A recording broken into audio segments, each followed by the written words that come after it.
ዘመናት በፊት አንተ ነበር ሁሉን አሳልፈ ትኖራለህ እምቅድመ ዘመናት ዘመናዊ ድረ ዘመን ሐዲስ ኢየሱስ ናዝራዊ።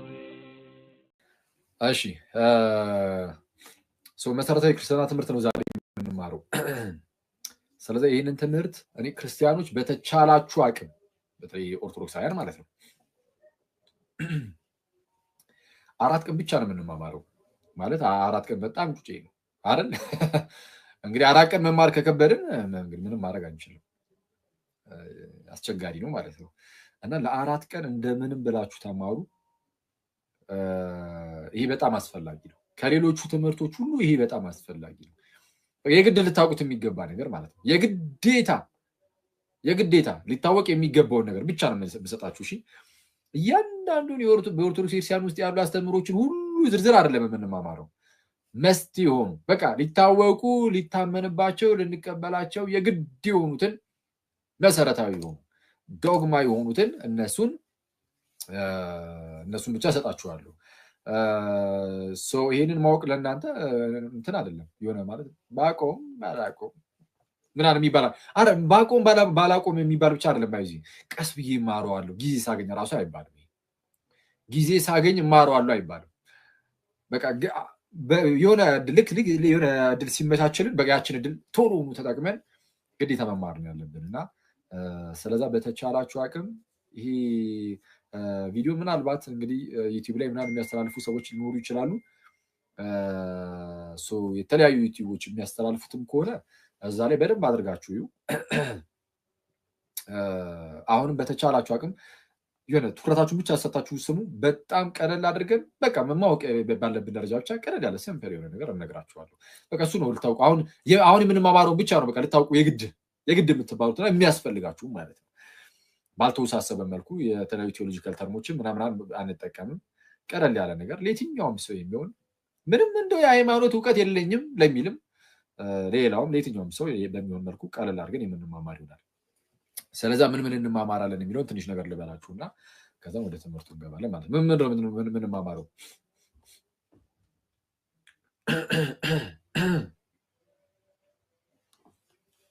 እሺ እንግዲህ የምንማማረው አስቀድመን አስተምህሮ ወይም ሃይማኖት የሆነውን ዶግማ የሆነውን ነው ስንል ምን ማለታችን ነው? ትምህርቶች በቤተክርስቲያን ውስጥ ያሉ ትምህርቶች በሁለት ሊከፈሉ ይችላሉ። ተመልከቱ። በቤተክርስቲያን ውስጥ ያሉ የሚሰጡ ሲነገሩ የምትሰሟቸው ትምህርቶች በሁለት ሊከፈሉ ይችላሉ። አንደኛ ቀጥታ ከራሱ ከእግዚአብሔር የሆኑ ትምህርቶች አሉ። ሁለተኛው ደግሞ የሆነ የተሰጠውን ትምህርት ለማብራራት አሊያም ብሎ የሆነ ጉዳይ ላይ አንዳንድ ነገሮችን አስፋፍቶ ለማስረዳት ሲባል ሊቃውንቱ የሰጧቸው የተለያዩ እይታዎች ደግሞ ይኖራሉ። ስለዚህ ሁለት አይነት አለ ማለት ነው የምትሰሟቸው ትምህርቶች በቤተክርስቲያን ውስጥ። አንደኛው የቤተክርስቲያን የሆነ አስተምህሮ ሲሆን፣ አንዳንዱ ደግሞ የሊቃውንት የሆኑ ደግሞ እይታዎች አሉ።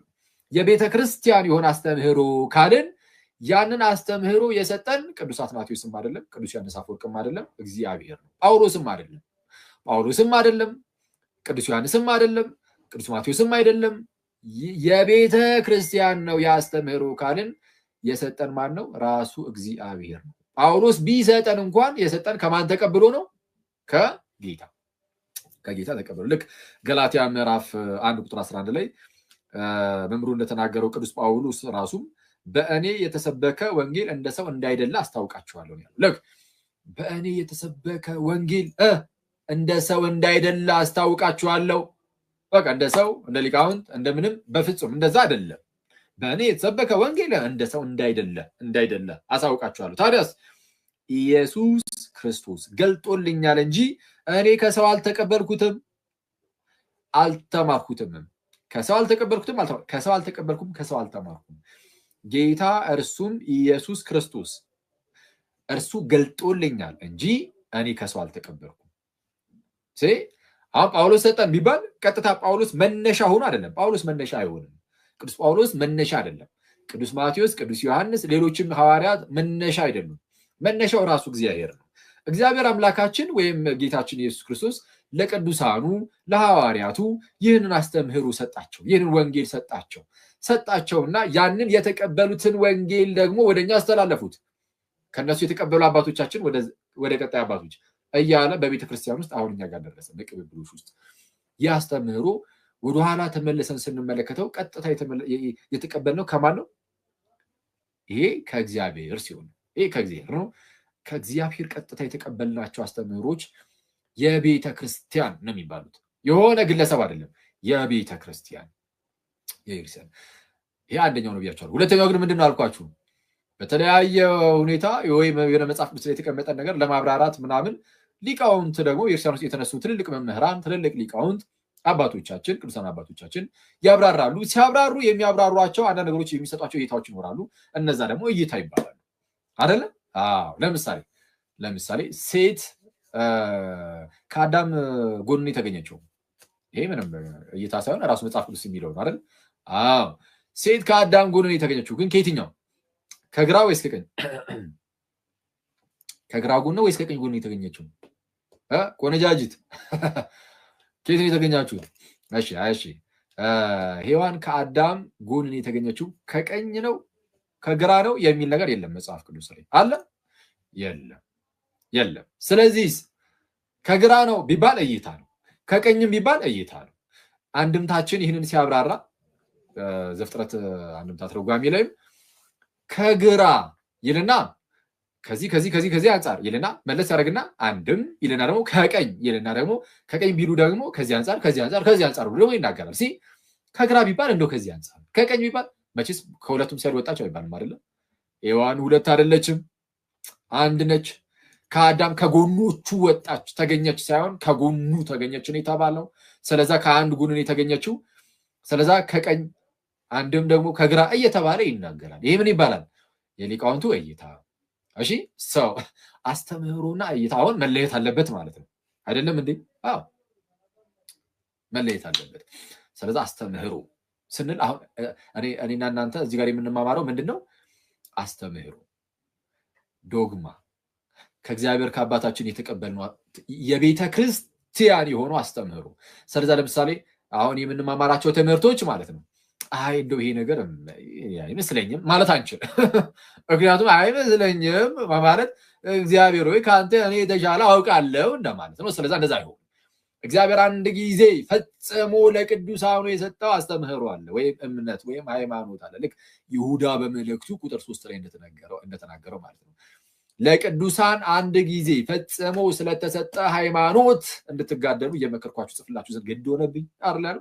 አሁን ለቅዱሳን አንድ ጊዜ ፈጽሞ ስለተሰጠ ምን ሃይማኖት ማለት እምነት ማለት ነው። ምንድነው እምነት?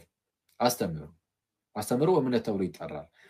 እንግዲህ ከዚህ ቀደም ምናልባት ነግሬያችሁ ይሆናል። ኦፍኮርስ ነግሬያችኋለሁ። እምነት ሁለት አይነት እምነት ሊኖር ይችላል። አንደኛው ቀጥታ የአማርኛ እንትኖቹን አላውቃቸውም ማለት አቻ የሆነ ፍቹ ናቸው የሆኑ ትርጉሙ ማለት ነው። አቻ የሆኑ ቃል ኦብጀክት ኦፍ ፌዝ እና አክት ኦፍ ፌዝ የሚባል ነገር አለ። ፌዝ ማለት እምነት ነው። ፌዝ ማለት እምነት ነው እንደምታውቁት አይደል? እና ፌዝ በሁለት ይከፈልና ኦብጀክት ኦፍ ፌዝ እና አክት ኦፍ ፌዝ የሚባል ነገር አለ። አክት ኦፍ ፌዝ ከተባለ እምነት ተብሎ ተጠርቶ ማለት ነው። ግን ማመን፣ ለምሳሌ እናንተ ስታምኑ የሆነ ነገር እሱ እምነት ይባላል። እናንተ ማመናችሁ፣ በስላሴ ማመናችሁ፣ በክርስቶስ ማመናችሁ፣ የሆነ የተሰጣችሁ አስተምህሮ አለ አይደለ? እሱን በማመናችሁ እሱ ማመን ራሱ እምነት ተብሎ ይጠራል። የእናንተ ማመን እምነት ተብሎ ይጠራል። ሁለተኛው ደግሞ ኦብጀክት ኦፍ ፌዝ ነው። እሱ ምንድነው? የሚታመነው ያ ነገር። ለምሳሌ የስላሴ ትምህርት እናምናለን አይደል? የስላሴን ትምህርት እናምናለን። ነገረ ክርስቶስን እናምናለን። የድህነት ትምህርት በኢየሩሳሌም ውስጥ ያለው እናምናለን። ያ የሚታመነው ነገርም እምነት ተብሎ ይጠራል። እምነት ሃይማኖት እምነት ተብሎ ይጠራል። ስለዚህ አሁን ለቅዱሳን አንድ ጊዜ ፈጽሞ ስለተሰጠ ሃይማኖት እንድትጋደሉ እጽፍላችሁ ዘንድ ግድ ሆነብኝ ይላል። ስለዚህ አሁን የተሰጠው የአንድ ጊዜ ፈጽሞ የተሰጠ ሃይማኖት ማለት አንድ ጊዜ ፈጽሞ የተሰጠ አስተምህሮ ማለት ነው። ስለዚህ አሁን አስተምህሮ አንድ ጊዜ ፈጽሞ ተሰጥቷል። ከአሁን በኋላ ሐዋርያት ካለፉ በኋላ የሚጨመር አስተምህሮ አይቻልም። ይቻላል? በሃይማኖት ደረጃ አይቻልም። ሐዋርያት አንድ ጊዜ ካለፉ በኋላ ሐዋርያት ያልደረሱበት ቀስ እያለ እግዚአብሔር እየገለጠ የሚለው ነገር የለም። በሃይማኖት ደረጃ ሃይማኖት አንድ ጊዜ ፈጽሞ ተሰጥቷል። ሐዋርያት የማያውቁት ዶግማ እኛም አናውቅም። በዶግማ ደረጃ በምን ደረጃ? በዶግማ ደረጃ አናውቅም። ስለዛ ዶግማ ይሁኑ ሃይማኖት ይሁኑ የቤተ ክርስቲያን ይሁኑ አስተምህሮ ነገሮች አንድ ጊዜ ለቅዱሳኑ ለሐዋርያቱ ፈጽሞ ተሰጥቷል። ከዛ በኋላ ያስተምህሮ በቅብብሎሽ ውስጥ ያልፋል። ሐዋርያቱ ሰበኩት በመጽሐፍ ቅዱስ በጽሁፍ ብቻ አይደለም።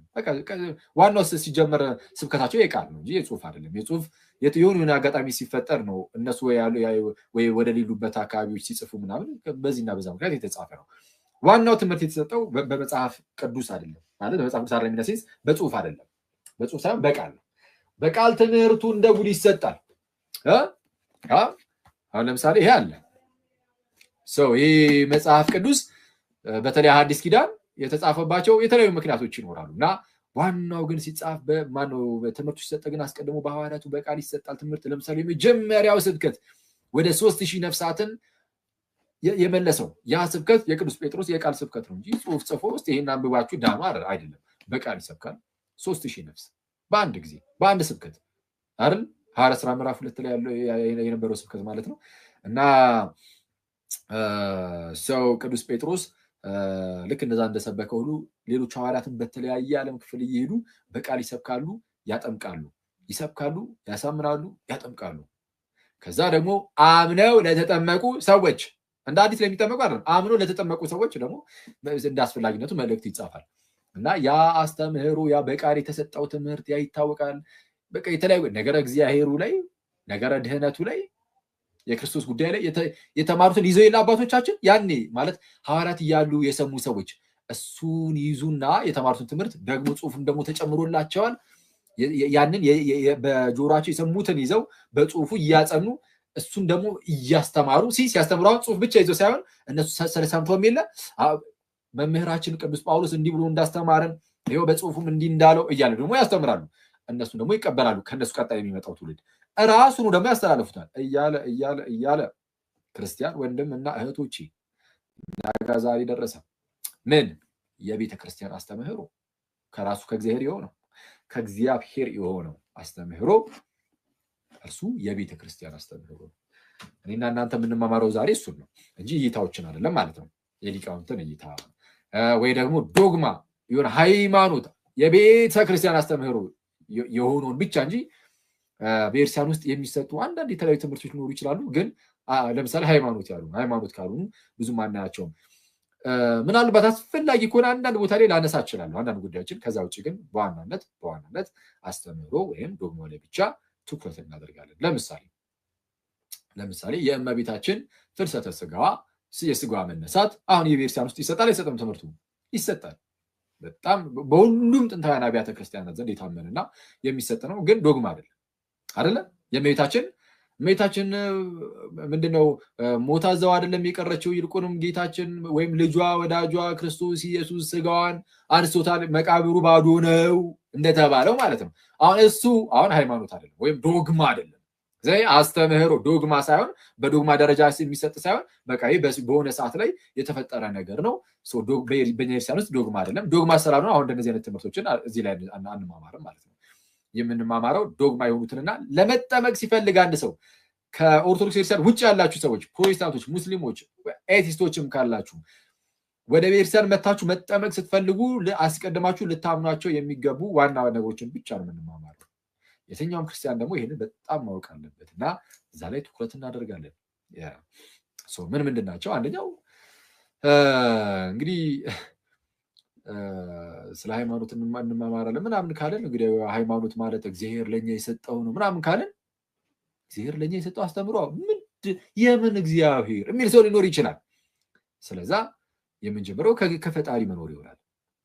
ፈጣሪ የምር አለ ግን ማለት እግዚአብሔር ይህንን አስተምሮ ሰጥቶናል እንላለን። ግን የምር እግዚአብሔር አለ ተብሎ ደግሞ ይጠይቃል። ስለ ቀለል አድርጌ አሁን እዚሁ እነግራችኋለሁ። እግዚአብሔር አለ የለም አለ ነው የምላችሁ። ኦፍኮርስ ግን ቀለል አድርጌ የተወሰነ ነገር ስለመኖሩ ትንሽ ነገር ብቻ ተማምረን እናልፋለን።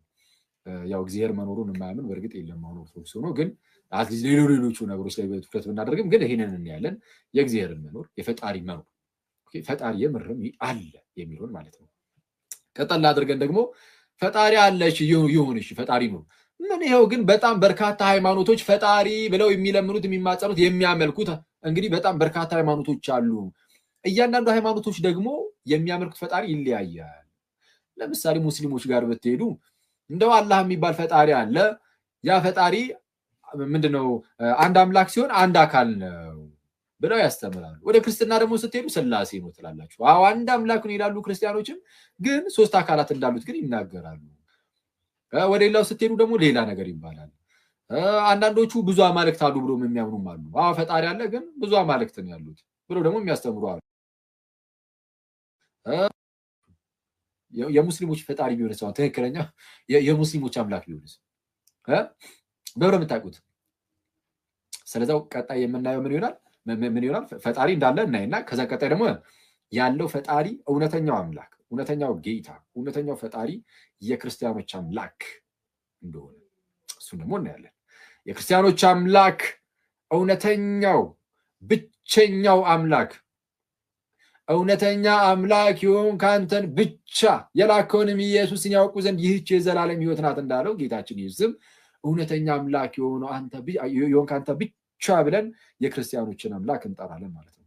የክርስቲያኖች አምላክ ብቻውን እውነተኛ አምላክ እንደሆነ ደግሞ እናያለን። ስለዚህ ቀጣይ እሱን እናያለን። ፈጣሪ እንዳለ እናያለን። ያ ፈጣሪ ደግሞ የክርስቲያኖች አምላክ እንደሆነ እውነተኛው ፈጣሪ ለማየት እንሞክራለን። ጥቂት ነገር አመሰጣችሁ እሺ፣ አላበዛባችሁም። ኦኬ የክርስቲያኖች አምላክ እሱ ነው ትክክለኛ ፈጣሪ አልከን። ከዛ በኋላ ግን በክርስትና ስም ራሱ በርካታ ሃይማኖቶች አሉ አይደለም ወይ? እንደው ጥንታውያን አብያተ ክርስቲያናቱን እንዳለ ብንይዘ ራሱ በኋላ ላይ ደግሞ የተነሱ የተለያዩ ቤተ እምነቶች አሉ። ለምሳሌ የሐዋ ምስክሮች አሉ። ኢየሱስ ፍጡር ነው የሚሉ የመጀመሪያው ፍጡር ነው የሚሉ ጌታ ይቅር ይበላቸውና ይበለልና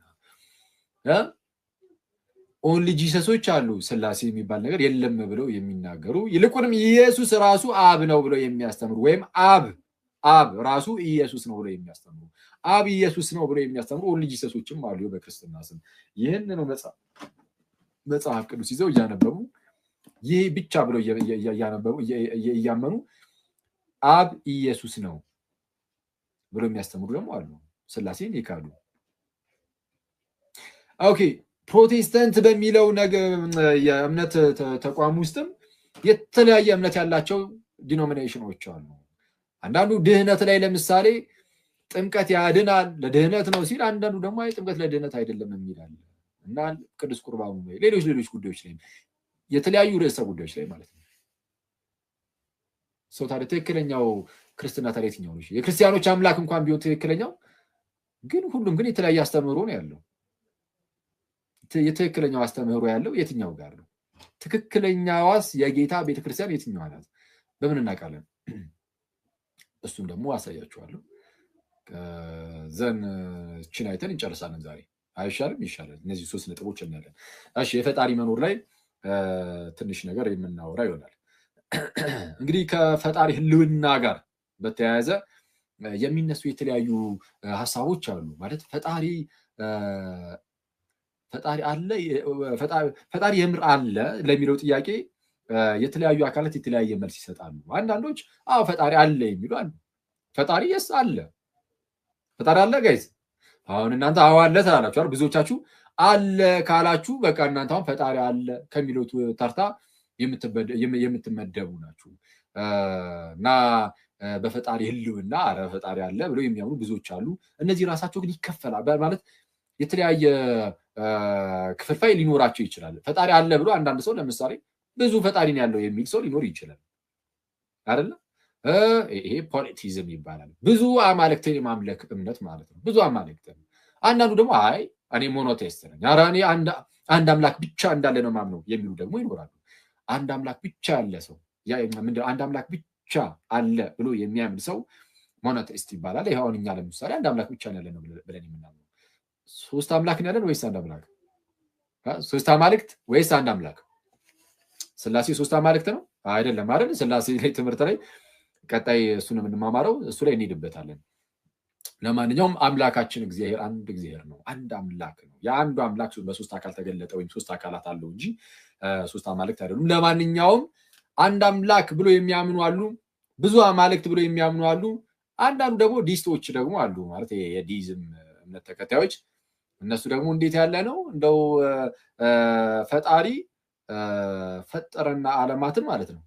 ዓለማትን ፈጠረና ልክ ከዛ በኋላ በቃ አንዴ ፈጠረ ያለው በራሱ ዛቢያ እንደፈለገ ይሽከርከር አይነት ነገር የለም። የሆነ በቃ ፍጥረትን አንድ የፈጠርኩ ከዛ በኋላ እርስ በርሱ እየተመጋገበ ምናምን እንደፈለገ ይኑር፣ እኔ አሁን ሌላ ስራ አለብኝ ብሎ ዞር ብሎ ፊቱን ከዓለም ፊቱን ዞር አድርጓል አይነት ነገር ማለት ነው። ልክ ምሳሌ የሚሰጡት እንዴት ነው? እንደ ሰዓትን የሚሰራው ሰው ለምሳሌ ይህንን ሰዓት የሰራው ሰውዬ ማለት ነው። ሰዓቱን ሰራ። ሰዓቱን ከሰራ በኋላ እንዲቆጥር አደረገው። ይቆጥራል። አሁን እየቆጠረ ነው። ሰዓቱ እንዲቆጥር ግዴታ ይህንን ሰዓት የሰራው ሰውዬ ነሰሰሪ መቶ ማድረግ አለበት እንዴ? የለበትም። አንድ ጊዜ ሰርቶታል። በቃ ይሄው እጅ ላይ ደርሷል። ራሱ ሰዓቱ በቃ በራሱ ጊዜ ይዞራል። ልክ እንደዛ ሁሉ ፈጣሪም ፍጥረትን ሲፈጥር ከዛ በኋላ ፍጥረት እንደ ፍጥረት ጥራቱ ሙሉ በቃ ስቷታል አይነት ነገር ይላሉ። ዴዝም ይባላል። እንዲህ ያለም ደግሞ ፈጣሪ አለ ብሎ ቢያምኑ ልክ እንደዚህ አይነት ፈጣሪ ያለው ደግሞ የሚሉ ሰዎች አሉ። ፈጣሪ አለ የለም ለሚለው ጥያቄ አለ ብሎ የሚመልሱ ሰዎች እንደዚህ አይነት ነገሮችን ያስቀምጡ። እንደዚህ በዚህ መልኩ ሊከፋፈሉ ይችላሉ። ይህን ብዙ ያን ያህል ትንተና መያዝ ላይጠበቅባችሁ ይችላል። ግን አትሊስት ግን መያዝ ያለባቸው የመጀመሪያው ፈጣሪ አለ የሚሉ አሉ። ለምሳሌ እኛ አንድ አምላክ አለ የምንል፣ ብዙ አማልክት አለ ምናምን የሚሉ እነዚህ ሁሉ ስህተት እንደሆኑ በኋላ ላይ ያሳያቸዋሉ። የእኛ ትክክል እንደሆነ ስናሳይ የእነሱ ስህተት እንደሆነ በዛው ይታያል። ሌላው የለም የሚል ደግሞ አለ። ፈጣሪ አለ ስትለው ኖ የለም በቃ አለቀ። ፈጣሪ የለም ብሎ የሚያምኑ ደግሞ አሉ። ለዚህ እንደ ማስረጃ የሚያቀርቡት ነገር እውነቱን ለመናገር የለም ማለት ይቻላል። ፈጣሪ ጭራሹ የለም ለማለት የሚያበቃ ወይም ደግሞ ፈጣሪ የለም ለማለት ሊቀርብ የሚችል መረጃ በፍጹም የለም። ምናልባት ሊያቀርቡ የሚችሉት እንደው እንግዲህ እስካሁን እስካየነው ድረስ ማለት ነው ከጥንትም ጀምሮ የመጣ አንድ ተለቅ ያለ ጥያቄ አለ። ማለት የስሜታዊነትም ጉዳይ የሆነ የታከለበት ማለት ነው። ምንድነው እሱም? እንደው እግዚአብሔር ሁሉን ቻይ ነው ትላላችሁ፣ ሁሉን አዋቂ ነው ትላላችሁ፣ ደግሞ ሁሉን ወዳጅ፣ ሁሉን አፍቃሪ፣ መልካም ነው ትላላችሁ። ሶስቱንም ያሟላል እግዚአብሔር። ፈጣሪ ሁሉን አዋቂ ከሆነ፣ ሁሉን ወዳጅ ከሆነ ወይም መልካም ከሆነ ማለት ነው። መልካም ከሆነ እግዚአብሔር ወይም ክፋትን የሚጠላ ማለት ነው ከሆነ፣ ከዛ ደግሞ ሁሉን ቻይ ከሆነ፣ እነዚህ ሶስቱን ካሟላ ለምን ክፋት ታዲያ ምድር ላይ እናያለን? ክፋትን ለምን እናያለን ይላሉ። በአጭሩ ምን መሰላችሁ ጥያቄው? ለምሳሌ ምድር ላይ ክፋት አለ የለም? ማለት ክፋቶች ይታያሉ በአንድም በሌላም ምክንያት የተለያዩ ክፋቶች ማለት ለምሳሌ የህፃናት መገደል፣ የህፃናት መደፈር፣ የተለያዩ ምስኪኖች መገደል፣ የትኛውም ሰው መገደል ምናምን እና የመሳሰሉት እንዲህ ያሉ የተለያዩ ሰፈሪንግ ምናምን፣ በህመም መሰቃየት ሊሆን ይችላል፣ በጦርነት ውስጥ ማለፍ ሊሆን ይችላል። እንደዚህና መሰል የሆኑ ነገሮችን ያነሱና እንዲህ ያሉ ነገሮች ክፋቶች ናቸው። አሁን እነዚህ ነገሮች እግዚአብሔር ያውቃል አያውቅም? በቃ ሁሉን አዋቂ ነው ስለምትሉ ያውቃል። ሁሉን አዋቂ ነው ስለሚባል ማለት ነው። እሺ ዘን ክፋትን ደግሞ አይፈልግም ብላችኋል። መልካም ነው፣ ኦል ጉር ነው እግዚአብሔር። መልካም ከሆነ እሺ፣ ስለዛ ክፋትን አይፈልግም፣ ሊያጠፋው ይገባዋል። ሁሉን ቻይ ነው ስለምትሉ ደግሞ ማጥፋት ይችላል። ማጥፋት የሚችል ከሆነ ማጥፋት አለበት። ግን ይኸው ክፋቶች አሉ፣ ክፋቶች ስላሉ በቃ ፈጣሪ የለም ማለት ነው ብሎ የመደምደም ነገር። ይህን ነው ብዙ ጊዜ ሊያቀርቡ የሚችሉት። ይሄ ሰዎችን ስሜታዊ ስለሚያደርግ በተለይ እንደዚህ አይነት ነገር የሚደርስባቸው ሰዎች በጣም በቀላሉ የሚጠቁበት በሽታ ነው ይሄኛው በሽታ ማለት ነው። እና አክቹዋሊ ይህንን በጣም በአጭሩ ለመመለስ ማለት ነው፣ በአጭሩ ለመመለስ በደንብ አድርጋችሁ ጆሮአችሁን ስጡኝ። እዚህ ጋር ጆሮአችሁን በጣም ያፈልጓሉ። እዚህ ጋር ፈጣሪ የለም ብለው ደምደሞ አይደል የተነሱት፣ ላለመኖሩ ብለው አሁን የተናገሩትን ነው የሚናገሩት። ከነዚህ ሶስቱን ያስቀምጡና ማለት ነው። ከነዚህ ከሶስት ውስጥ ለምሳሌ ከፈጣሪ ላይ እና በቃ ፈጣሪ ተብሎ ለሚታሰበው አካል ማለት ነው አንዱን ለምሳሌ ብትቀንሱ፣ አንዱን ማለት ነው ከነዚህ ከሶስቱ አትሪቢዩቶች ወይም መገለጫዎች አንዱን ብትቀንሱ፣ ሁለቱን አሟልቶ ግን ፈጣሪ መኖር ይችላል። ምን እያልኩኝ ነው? ለምሳሌ ሁሉን አዋቂ ነው፣ ሁሉን ቻይ ነው፣ ምንድነው ሁሉን አዋቂ ነው፣ መልካም ነው፣ ፕላስ ደግሞ ሁሉን ቻይ ነው የሚል አለ አይደል?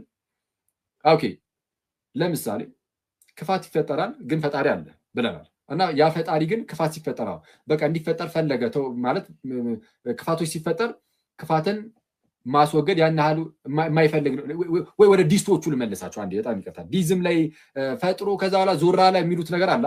ለምሳሌ የእነሱን ፈጣሪ እናምጣውና እዚህ ጋር ኤቲስቶችን በእነሱ መምታት ይቻላል። ባጭሩ ዲስቶች አንድ ጊዜ ፈጠረና ፈጣሪ ፍጥረትን ዞራ ላይ አይደል የሚሉት? እሺ ዞራ አለ። ከዛ በኋላ በቃ ይሄው እኛ እንደፈለግን እየሆንን ነው። ግን ፈጣሪው ፈጥሮን ዞር ብሎ ነው ፈጣሪ አለ ቢባል ምን ይላሉ ታዲያ? ምንም በቃ አለቀ። ስለዚህ አሁን የዲዝም አምላክ የምርም አለ ሊሉ ነው ማለት ነው። ስለዚህ ይሄን ለምንድን ያነሳውላችሁ? ኤቲስቶቹ የሚያነሱት እነዚህ ሶስቱን ነገሮች አንስተው ምናምን እንደዛ የሚለው ለእነሱ ፈጣሪ የለም ለሚለው ክሌማቸው ወይም ደግሞ ሀሳባቸው ማስረጃ መሆን አይችልም። ለምሳሌ የዲስቶቹ አምላክ እነዚህ ሶስቱ አያስፈልጉትም። ዲስቶች ያልኳችሁ ቅድም የዲዝም እምነት አራማጆች ማለት ነው። ፈጣሪ ልክ የሰዓቱን የሰጠዋችሁ ማለት የሰዓቱ ምሳሌ ፈጣሪ ፍጥረትን ፈጠረና ከዛ ዞር አለ አይደል ያሉት። ስለዛ ፍጥረቱ ላይ የሚፈጠሩ ነገሮች ሁሉ የሱ ጉዳይ አይደሉም። ምንም ኢንተርቬን አያደርግም፣ ጣልቃ አይገባም ነው የሚሉት። አሁን ይሄ ትክክል ነው እያልኳቸው አይደለም። እንዴት እንደምንመለሰው ከኛ አንጻር እነግራቸዋለሁ። ግን አሁን ለምሳሌ በአጭሩ በዚህ በዲዝም ፍልስፍና በእነሱ እምነት በእነሱ እንበለውና አስተምህሮ እንሂድ ካልን ኤቲስቶች ያመጡት ነገር ውድቅ ይሆናል። በቃ ይሄ እነዚህ ነገሮች ሶስቱ አትሪቢቶች ባይኖሩት ራሱ ፈጣሪ ስቲል መኖር ይችላል። ይሄ የዲስቶች አምላክ እንደዛ ስለሆነ ስለዛ ኤቲስቶች ስህተት ናቸው ማለት ነው። ወይም ደግሞ ፈጣሪ የለም ለማለት ይህንን ማቅረብ ጭራሽ አይጠበቅባቸውም። ስለዛ ምንም አይነት ማስረጃ የላቸውም ፈጣሪ የለም ለማለት። ግን የኛ አምላክ ግን ትክክል ነው። እነሱ እንዳሉት ሁሉን አዋቂ ነው፣ ሁሉን ቻይ ነው፣ ሁሉን ወዳጅ መልካም ነው። ግን ስቲል ክፋት ይፈጠራል። ለምን ከተባለ በአጭሩ ሁሉን የማይችል ሆኖ አይደለም፣ እንደው መልካም ሳይሆን እና ክፋትን የማይጠላ ሆኖ አይደለም፣ ሳያውቅ ቀርቶ አይደለም። ሁሉን ያውቃል። ግን በጣም ብዙ ምክንያቶች ሊቀርቡ ይችላል። አንደኛው ያለንባት ዓለም ክፋት የነገሰባት ዓለም ናት። ማለት የውድቀት ዓለም ነው። እግዚአብሔር አስቀድሞ ሲፈጥረው እንዲህ አይነት ዓለም ላይ አልነበረም የፈጠረን። እግዚአብሔር አስቀድሞ ሲፈጥረን በክብር ነበር። በኋላ ግን ሰው ኃጢአትን ሰራ፣ በኃጢአትን ምክንያት ወደቀ። የውድቀት ዓለም ውስጥ ስላለን እንደነዚህ አይነት ነገሮች ይፈጠራሉ። እስከ መቼ? ሁሉም እስኪያልፍ ድረስ፣ ጌታችን ኢየሱስ እስኪመጣ ድረስ። ልክ ክርስቶስ ኢየሱስ ተመልሶ ሲመጣ እነዚህ ነገሮች ሁሉ ያበቃላቸዋል። እንደነዚህ አይነት ክፋቶችን የምናየው በአጭሩ የመጀመሪያው ነገር የወደቀው ዓለም ውስጥ ስላለን ነው። በወደቀው ዓለም ውስጥ መሆነን ግን እግዚአብሔር ሩህሩህ ነውና ቸር ነውና ቸር አምላክ ነውና እስቲል በምህረቱ እኮ ይጎበኘናል።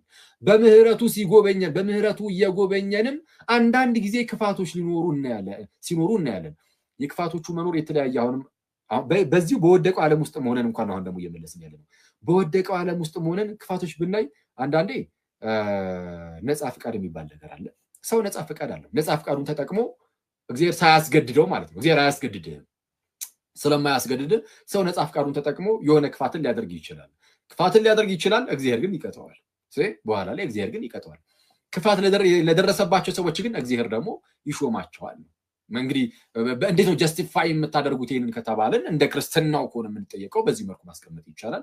አንድም ደግሞ እግዚአብሔር ቀለል ያሉ ክፋቶችን ሊፈቅድ ይችላል።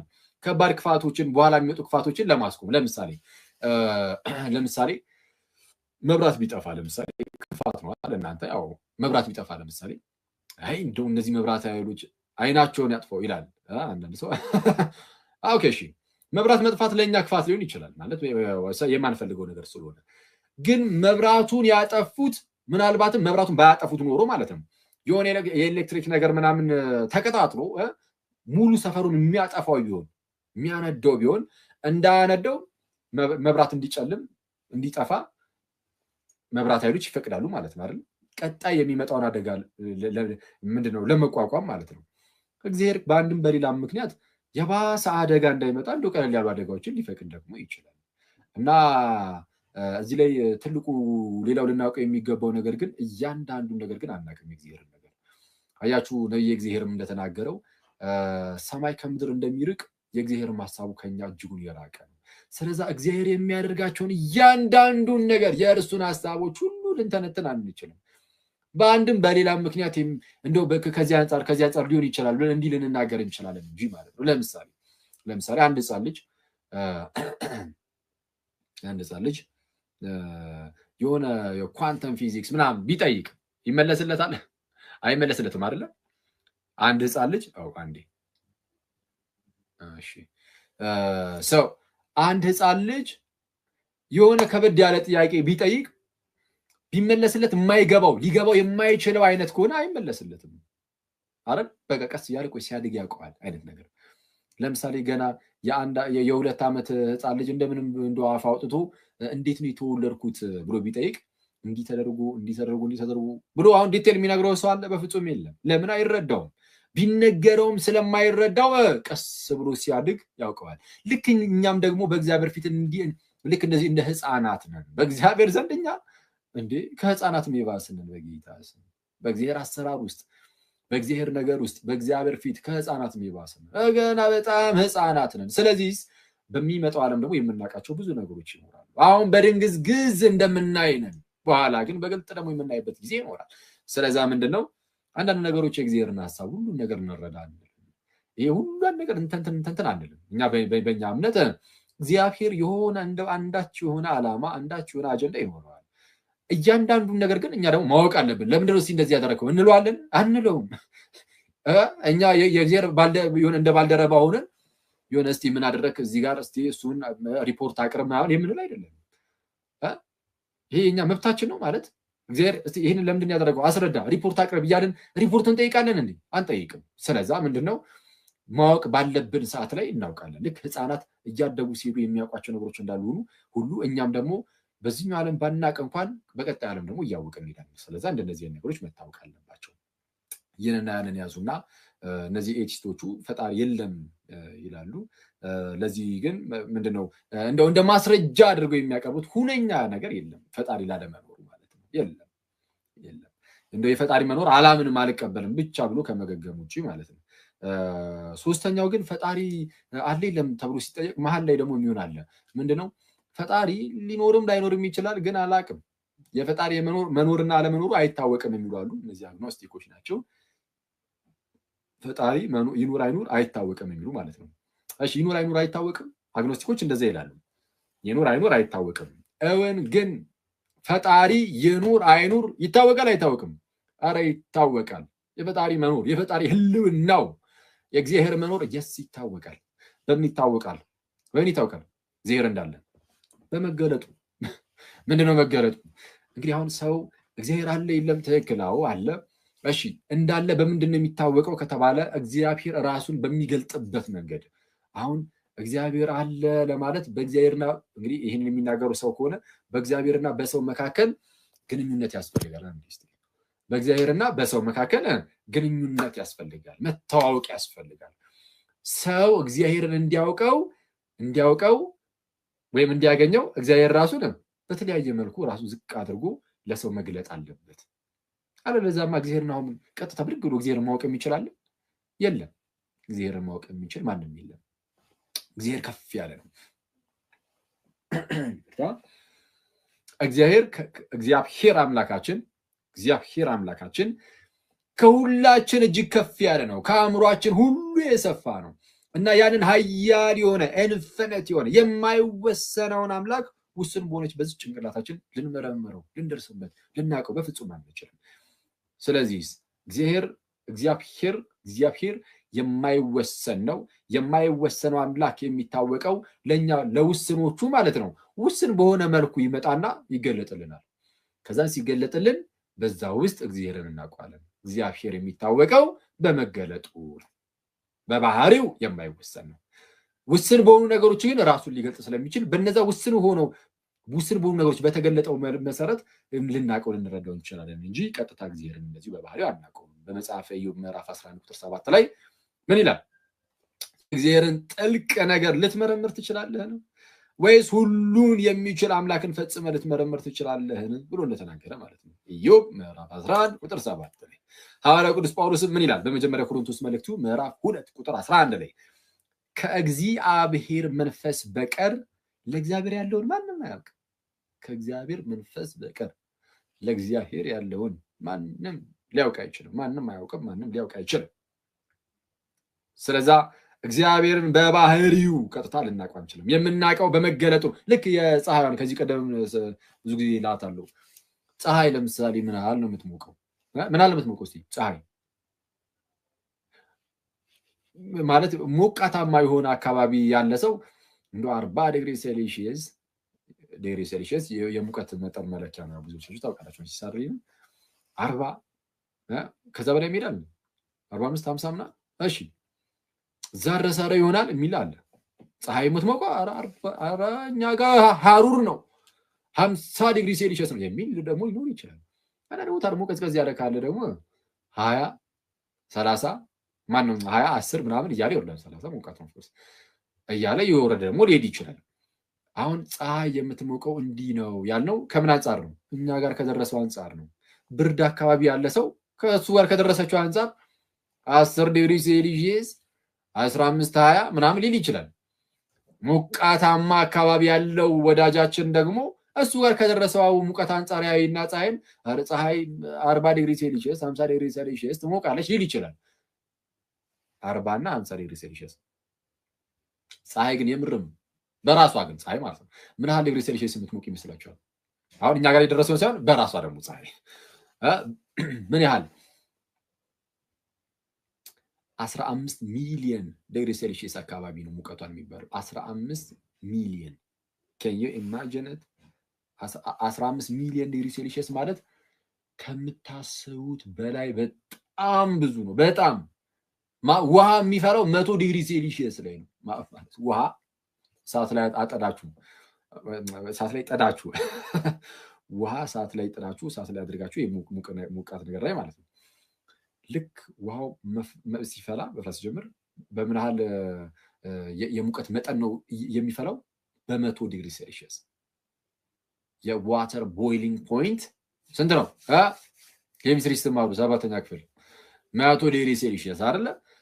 አሁን ውሃ የሚፈላበት የሙቀት መጠኑ 100 ዲግሪ ሴልሺየስ ከሆነ አስቡት ምን ያህል ሙቀት እንደሆነ ውሃን እስኪያፈላ ድረስ። ግን ስንት ነው? 100። ፀሐይ ግን 15 ሚሊዮን በጣም ዘጭ ነው በጌታ 15 ሚሊዮን ዲግሪ ሴልሺየስ። ኦኬ ይህን ነገር ያነሳሁት ለምንድን ነው? ፀሐይ አውሽ 15 ዲግሪ ሴልሺየስ ግን እኛ ጋር ግን ስደርስ ይኸው 40 20 30 እየሆነ ነው እየደረሰ ያለው አይደል? ስለዚህ አሁን እኛ ጋር የደረሰውን አይተን በቃ ፀሐይም ልክ እንደዚሁ ነው በቃ 20 ዲግሪ ሴልሺየስ ነው 20 እንላለን አንልም። በቃ ይሄ እኛ ጋር የደረሰበት ነው። እግዚአብሔር አምላክም የፀሐይ ጌታ እግዚአብሔር ደግሞ በራሱ ኃያል ነው። ኢንፊኒት ነው፣ ጭራሽ አደርስበትም። ኢንፊኒት ነው፣ ጭራሽ አደርስበትም። የማይወሰን ነው። ያ የማይወሰነው አምላክ ግን ውስን በሆነ መልኩ እኛ ጋር ደግሞ ዝቅ ብሎ ደግሞ ይተዋወቀናል፣ እናውቀዋለን። ስለዚህ የምናውቀው ራሱን ለኛ በገለጠበት አነስ ባለ መንገድ ነው እንጂ በዛ በማይወሰነው ደረጃ ላይ በማይወሰነው ደረጃ ማንም አያውቀውም። ምክንያቱም ውስን የማይወሰንን አያውቅም። ውስን የማይወሰንን የሚያውቀው ያ የማይወሰነው አካል በሚወሰን ነገር መጥቶ ሲገለጥለት ብቻ ነው። ስለዚህ እግዚአብሔርን የምናውቀው ይሄን የማይወሰነውን አምላካችንን የምናውቀው በምንድን ነው ከተባለ በመገለጡ ራሱን እግዚአብሔር ገልጧል። በምን ገልጧል ከተባለ በሁለት መንገድ። አንደኛ አጠቃላይ መገለጥ የሚባል ለምሳሌ በፍጥረት በኩል ፍጥረትን አይተህ እግዚአብሔርን ማየት ትችላለህ፣ ማወቅ ትችላለህ። እግዚአብሔር በፍጥረቱ ተገልጧል። እሱ እንዴት እንደሆነ ትንሽ እናያለን። ግን በፍጥረት የተገለጠው መገለጥ ለየትኛውም ሰው የሚሆን ለኔ ለእናንተ ለአሕዛቡም ለምን ለየትኛውም በፈጣሪ መኖር ለማያምነውም ጭምር እግዚአብሔር ምንድነው ከፍጥረት የእግዚአብሔር ሕልውናው መኖሩ ግልጥ ሆኖ ይታያል። ልክ ቅዱስ ጳውሎስ በሮሜ መልእክቱ ምዕራፍ 1 ላይ እንደተናገረው ማለት ነው። ቁጥር 19 ላይ ምን ይላል?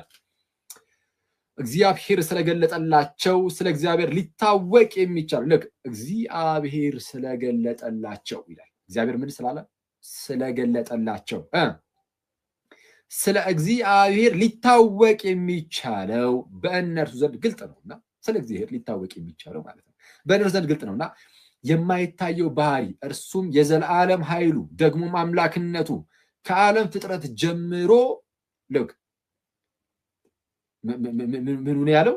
የማይታየው ባህሪ አሁን ይህ አምላክ የማይታየው ባህሪው እርሱም የዘላለም ኃይሉ ደግሞም አምላክነቱ ከዓለም ፍጥረት ጀምሮ ከዓለም ፍጥረት ጀምሮ ከተሰሩት ግልጥ ሆኖ ይታያል። ግልጥ ሆኖ የሚታየው ከምንድን ነው? ከተሰሩት አይደለ? ከዓለም ፍጥረት ጀምሮ ከተሰሩት ግልጥ ሆኖ ይታያል።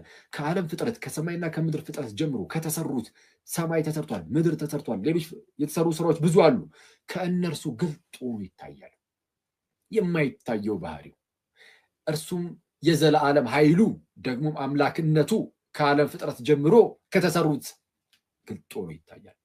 ስለዛ የተሰሩትን ስራ አይተ ግልጥ ሆኖ ሊታይ ይችላል። አንደኛው ይሄ ነው። ግን ይሄ ልክ ባይዜ መዝሙረኛው ዳዊትም ምዕራፍ 19 ቁጥር 1 ላይ እንደሚናገረው ምን ብሎ ሰማያት የእግዚአብሔርን ክብር ይናገራሉ፣ የሰማይም ጠፈር የጣቶቹን ስራ ወይም የጠፈሩን የሰማይ ጠፈር የእጁን ስራ ያወራል። ሰማይ ጠፈር የእጁን ስራ ያወራል። ሰማያት የእግዚአብሔርን ክብር ይናገራሉ። ሰማያት የማንን? የእግዚአብሔርን ክብር። ሰማያት የእግዚአብሔርን ክብር ይናገራሉ፣ የሰማይም ጠፈር ደግሞ የእጁን ስራ ያወራል ይላል። ስለዚህ የሰማይም ጠፈር የእጁን ስራ ያወራል። ስለዚህ የሰማይን ጠፈር አይተ የእግዚአብሔርን እጅ ታያለ። ስለዚህ እግዚአብሔር በምን ይታወቃል ከተባለ አንድም በፍጥረቱ እግዚአብሔር ይታወቃል። ይሄ አንደኛው ነው። ይሄ አጠቃላይ መገለጥ ሲባል ይሄኛው ነው። አጠቃላይ መገለጥ እንግዲህ ለድህነት ላይሆን ይችላል። እንደው እግዚአብሔር ፈጣሪ መኖሩን ልታውቅ ትችላለህ፣ ግን በዛው ዝም ብለህ ድህነትን ግን አታውቅም። ድህነትን ግን ለማግኘት ልዩ መገለጥ ግን ያስፈልጋል። እግዚአብሔር ልዩ መገለጥ ደግሞ አለው። በመልእክተኞቹ በኩል በነቢያቱ በኩል እግዚአብሔር ራሱን ይገልጣል። በተአምራቱ እና በተለያዩ ክብሩን በሚገልጥባቸው መንገዶች ራሱን እግዚአብሔር ይገልጥና መጨረሻ ላይ ደግሞ በልጁ በኢየሱስ ክርስቶስ በኩል የመጨረሻውን መገለጡን በእርሱ በኩል ሲያደርገኛለን። ኦኬ ልክ ዕብራውያን ምዕራፍ 1 ቁጥር 1 ላይ እንደተነገረው ዕብራውያን ምዕራፍ 1 ቁጥር 1 ላይ እግዚአብሔር ይላል ልክ ከጥንት ጀምሮ እግዚአብሔር በብዙ አይነትና በብዙ ጎዳና ለአባቶቻችን በነቢያት ተናግሮ ልክ ከመጀመሩ ከጥንት ጀምሮ ማን? እግዚአብሔር ለአባቶቻችን ከኛ በፊት ላሉት አባቶቻችን አለ ጳውሎስ በነቢያት ተናግሮ እግዚአብሔር ከጥንት ጀምሮ ለአባቶቻችን በነቢያት ተናግሮ ነበረ።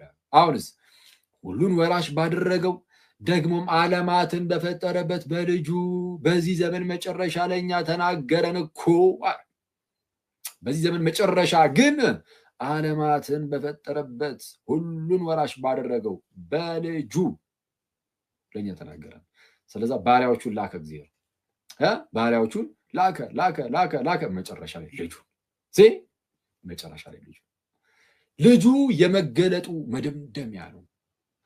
በነቢያት በኩል እግዚአብሔር ራሱን ገልጧል። ይሄ ስፔሲፊክ የሆነ በጣም ልዩ የሆነ መገለጥ ነው። እግዚአብሔር እንዲህ ይላል እየተባለ የተነገረበት ነው።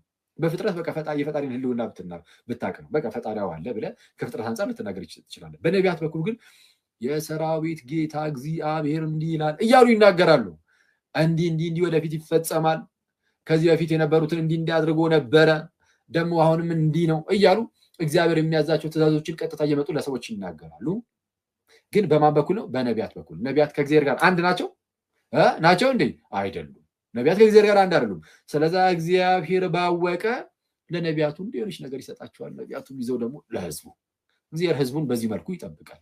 መጨረሻ ላይ ግን ከእግዚአብሔር ጋር አንድ የሆነ ልጁን የራሱን ልጁን የገዛ ልጁን ላከው። ሲልከው በስጋ እንዲወለድ አድርጎ ላከው። ገላትያ ምዕራፍ 4 ቁጥር 4 ላይ እንደተነገረው ምን ተብሎ ተናገረ? እግዚአብሔር ከሴት የተወለደ ልጁን ላከ እንዳለ። ስለዚህ እግዚአብሔር አምላክ አስቀድሞ ነቢያቱን ከእርሱ ጋር አንድ ያልሆኑ ነቢያትን ባሪያዎቹን ይልክ ነበር። አሁን ደግሞ የገዛ ልጁ ኢየሱስን ላከው። የገዛ ልጁን ላከው። ያ ቃሉን ማለት ነው። ቃሉን ላከ፣ ፈወሳቸው። ልጁን ላከ፣ አዳናቸው። ክንዱን ላከ፣ አቀረባቸው። ክንዱ የተባለ ቃሉ የተባለ ልጁ የተባለ ጌታችንና መድኃኒታችን ኢየሱስ ነው። እርሱ መጥቶ ከእመቤታችን ከቅድስት ድንግል ስጋ ነስቶ በስጋ ተገለጠ። የዲያብሎስን ስራ ያፈርስ ዘንድ የእግዚአብሔር ልጅ በስጋ ተገለጠ እንደተባለ በስጋ ተገለጠ። ቃልም ስጋ ሆነ በእኛም አደረ፣ ጸጋና እውነትም የተሞላ ነው እንደተባለ አሁን ስጋዌ ላይ ስንደርስ እሱን ትንሽ ነገር ላስላችኋለሁ። ግን ዛሬ ሳይሆን ሶስተኛው ቀን ላይ ማለት ነው። ምንድነው? አብ መጨረሻ ላይ ይህን ልጁ ላከው። ይህ ልጁ ደግሞ እንደ ነቢያቱ ከአብ የተነጠለ አይደለም፣ ከአብ ጋር አንድ ነው። የልጁ በአባቱ እቅፍ ያለ ነው። ስለዛ መገለጡ ልዩ ነው። እንዴት ከተባለ ወልድ አሁን ነቢያቱ እግዚአብሔርን ያውቁታል ቢባል ግን የሚያውቁት ግን ራሱን እንደው በስሱ በገለጠላቸው ልክ ነው። ስለዛ እግዚአብሔርን ቀጥታ እንኳን ማየት አይችሉም ነቢያቱ። ልጁ ግን ማየት አይደለም በቃ ከእርሱ ጋር አንድ ነው፣ በአባቱ እቅፍ አለ እንኳን ተብሎ የሚነገርለት ነው። ስለዛ ምን አለ? ዮሐንስ ወንጌል ምዕራፍ 1 ቁጥር 17 ላይ መቼም ቢሆን እግዚአብሔርን ያየው አንድስ እንኳ የለም ተባለ። ብዙ ነቢያት እኮ አልፎ ነበር፣ ግን እነሱ ሁሉ ቢያውቅም እንኳን ጸሐፊው መቼም ቢሆን እግዚአብሔርን ያየው አንድስ እንኳ የለም። ቀጥታ እግዚአብሔርን አያዩትም። በሆነች ነገር ይገለጥላቸዋል፣ እሷን ይይዛሉ። እሷን አይተው የክብሩን መገለጥ እያዩ እግዚአብሔርን አየን ያሉ ብዙዎች አሉ። እነማኑ? ይሄ ለምሳሌ እግዚአብሔርን አየን አይተናልና እንሞት ዘንድ አለን ብለው እንደተናገረ፣ ግን እግዚአብሔር የሆነ ክብሩን የሚያሳየው የሆነ መገለጡን ያሳያል እንጂ ቀጥታ እግዚአብሔርን የሚያይ ማንም የለም። እና እግዚአብሔርን ያየ አንድስ እንኳ የለም ቲታሮ። ለዛ ነው ግንስ በአባቱ እቅፍ ያለ አንድ ልጁ እርሱ ግን ተረከው። እግዚአብሔርን ያዩ አንድስ እንኳ የለም። አዎ በአባቱ እቅፍ ያለ ግን ብቸኛ ልጁ አለ፣ አንድያ ልጁ ክርስቶስ፣ እርሱ ግን ተረኮታል ተባለ። ተረከው በመተረክ ደረጃ ማወቅ ማየት ብቻ አይደለም፣ ሊተርክ እንኳን የሚችል ነው። ሊተርክ እንኳን የሚችል ነው። ስለዛ እርሱ በደንብ ያውቀዋል። የመጨረሻው መገለጥ በቃ በኢየሱስ በኩል ነው፣ በልጁ በኩል ነው። ከልጁ የሚበልጥ አይነት ሌላ መገለጥ ከየትም ሊመጣ ይችላል? በፍጹም። የመጨረሻው መደምደሚያው ትልቁ መገለጥ በልጁ በኩል ነው እና በልጁ በኩል ደግሞ ያው ለቤተ ክርስቲያን ትልቁ መገለጥ በልጁ በኩል ነው እና በልጁ ከእግሩ በታች ካስገዛለት በኋላ ለቤተ ክርስቲያን ራስ ይሆን ዘንድ ሰጠው እንደተባለ በኤፌሶን ምዕራፍ 1 ላይ የቤተ ክርስቲያን ራስ ነው። አሁን የኛ ክርስቲያን ጌታችን ኢየሱስ እና አሁን በቃ የልጁ መንግስት ተቋቁሟል። ስለዚህ አሁን በሐዲስ ኪዳን የመጨረሻው መገለጥ ክርስቶስ ነው። በዚህ መንግስት ውስጥ ሁሉም ነገር ይጠቀለላል። ከዚህ መንግስት ውጪ ያለ ካለ እሱ ሐሰተኛ፣ ከዚህ መንግስት ውጪ ከሆነ ሌባ ነው። ከዚህ መንግስት ውጪ ሌላ ከፈጣሪ የሆነ ምንም አይነት ነገር የለም ማለት ነው። እሺ ሰው የመጨረሻው መገለጥ እንዳልኳችሁ በልጁ በኢየሱስ በኩል አሁን ቀጥታ አሁን ወደዛ እየዘለልኩኝ ሳይሆን ግን ስለመገለጡ እየነገርኳችሁ ነው። የመጨረሻው መገለጥ እንዳትረሱ በኢየሱስ በኩል ነው። ይሄንን ያዙ። የአጠቃላይ መገለጥ በፍጥረት ነው። እሱ ቀጥታ ወደ ድህነት የሚወስድ ላይሆን ይችላል። በቃ ፈጣሪን ከማወቅ አንጻር ብቻ ነው የሚሆነው። ልዩ መገለጥ ግን አስቀድሞ በነቢያት እና በተለያዩ ታምራት በኩል በኋላ ደግሞ በራሱ መጨረሻ ላይ ማለት ነው በልጁ በኩል ያደረገው መገለጥ ነው። እንዳትረሱ ይህንን ያዝ አድርጉና የፍጥረቱ ላይ ከፍጥረት አንጻር እንዴት ሊታወቅ ይችላል ፈጣሪ የሚለውን ትንሽ ነገር ልበላችሁና እንጨርስ። ፈጣሪ አለ ትላላችሁ፣ እስቲ በምን ይታወቃል ካሉ አንዳንድ ሰዎች አሁን መጽሐፍ ቅዱስ ብትሉ ምናልባት አይ መጽሐፍ ቅዱስን አልቀበሉ ሊሉ ይችላሉ። ኢየሱስ ብትሉ አይ ኢየሱስን አልቀበሉ ሊሉ ይችላሉ። ፍጥረት ግን ያው ፊት ለፊት ላይ አለ። ፍጥረትን አልቀበልም ማለት አይቻልም። ስለዚህ ከፍጥረት ማሳየት እንችላለን። እንዴት ማሳየት እንችላለን? ቀለል አድርጌ ልንገራችሁ።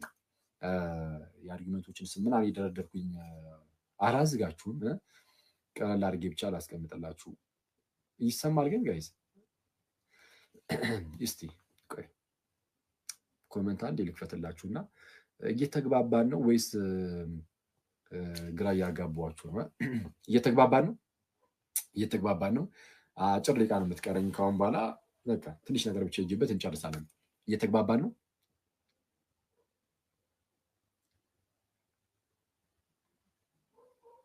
እሺ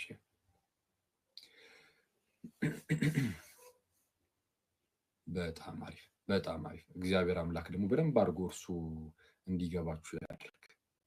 እርሱ ብቻ ነው የሚያስረዳን ባይዘው። እሺ እግዚአብሔር ነው የሚያስረዳና እኛ ደግሞ ልባችንን እንክፈትለት። እሺ ታንክ። እሺ እግዚአብሔር ከእናንተ ጋር ይሁን፣ ከኔም ጋር ይሁን። እሺ ፈጣሪ እንዳለ ከፍጥረት አንጻር በምን ማየት እንችላለን? አንደኛው ፍጥረት ሁሉ ቀለል አድርጌ የተወሰኑ ላሳያችሁ። ፍጥረት ሁሉ ምንድነው መኖር የጀመረ? እሺ በዚህ እንጀምር። በደንብ አድርጋችሁ ስሙኝ። መኖር የጀመረ ነገር የሆነ ነገር የፈለጋችሁትን አስቡ። ዝም ብላችሁ ጭንቅላታችሁ ከምታዩት ሊሆን ይችላል፣ በዙሪያችሁ ካለው ሊሆን ይችላል፣ ምናምን የሆነ ነገር እዩና ያ የምታዩት ነገር መኖር የጀመረ ነው ወይስ በቃ ከድሮም ከዘላለምም አለ ወይስ የሆነ ሰዓት ላይ ነው? ወይ የሆነ ሰው ሰርቶት ምናምን። ስልካችሁን ማየት ትችላላችሁ። ዞር በሉ። የተቀመጣችሁበትን ማየት ትችላላችሁ። ራሳችሁንም አክቹዋሊ ማየት ትችላላችሁ። የለበሳችሁትን ማየት ትችላላችሁ። የፈለጋችሁትን እዩ። መኖር የጀመረ ነገር ከሆነ መኖር የጀመረ ማለት ከዘላለሙም ያለ በቃ እንደዚሁ ነው የኖረው ምናምን የሚባል ሳይሆን መኖር የጀመረ ከሆነ ህልውናው በህልውና ደረጃ በመኖር ደረጃ ማለት ነው። በመኖር ደረጃ የጀመረ አይነት ከሆነ የሆነ ሰዓት ላይ የጀመረ ከሆነ በቃ የሆነ አስጀማሪ አለ። ምን አለው? አስጀማሪ። እሱን እንዲጀምር ያደረገው አካል የሆነ አለ። በቃ ያስጀመረ የሆነ አካል አለ። ይሄ ጨርቅ ከዘላለም ደግሞ አለ እንዴ? የለም። የሆነ ሰዓት ላይ ነው የመጣው ነው መኖር የጀመረው የሆነ ሰዓት ላይ ነው። አዎ እንግዲያውስ አስጀማሪ አለው አይደል? አዎ ይሄንን ልብስ የሰፋ የሆነ አካል አለ። ስለዚህ አስጀማሪ አለ። ስልኬ፣ ሪንግ ላይት፣ ኮምፒውተር፣ ሪሞት፣ መጽሐፍ፣ በዙሪያ ያሉ ቤት፣ ቁምሳጥን ምናምን፣ አልጋ፣ ቁምሳጥን ብዬ እዛው ጋር አልጋ እዛው ጋር ምን ያህል ቢጠብ ነው በሉኝ። ምን ያህል ቢጠብ ነው በሉኝ ጋይስ። እሺ የምታዩቸው ነገሮች ሁሉ መኖር የጀመሩ ከሆነ የሆነ ሰዓት ላይ የጀመሩ ከሆነ የሆነ አስጀማሪ አላቸው አይደል? ለመጽሐፉ አስጀማሪ አለው። ለአልጋው የሆነ አስጀማሪ አለ። የተቀመጥኩበት ወንበር አስጀማሪ አለ። ለስዕላቱ አስጀማሪ አላቸው። ስለዚህ የሆነ አስጀማሪ አለ። መኖር የጀመረ ነገር ካለ ዝም ብሎ ብቅ የሚል የለም። የሆነ ፍሮም ኖዌር ማለት ካለምንም የሆነ ካለመኖር ዝም ብሎ ብቅ የሚል የለም። እንዴ አንተ ይሄ ሪሞት ለምሳሌ ይሄ ሪሞት ዝም ብሎ ካለመኖር አስቀድሞ ሳይኖር ማለት ነው ብቅ ዝም ብሎ እንደዚህ አለ ይባላል? በፍጹም እንደዛ በቃ ብሏል የሚል ሰው ካለ ማለት ነው። አይ በቃ ካለመኖር ዝም ብሎ እንደዚህ ነው ብቅ ያለው የሆነ ነገር አስጀምሮት አይደለም የሚል ካለ ሪሞት ብቻ ነው የትኛውንም ነገር ካለ ያ ነገር ለምሳሌ ይሄ ሪሞት ስለሆነ የያዝነው ማለት ነው። ለጊዜው ተመጣጣኝ ምንድነው ወይስ ሪሞት ሳሳይ አይመቸውም?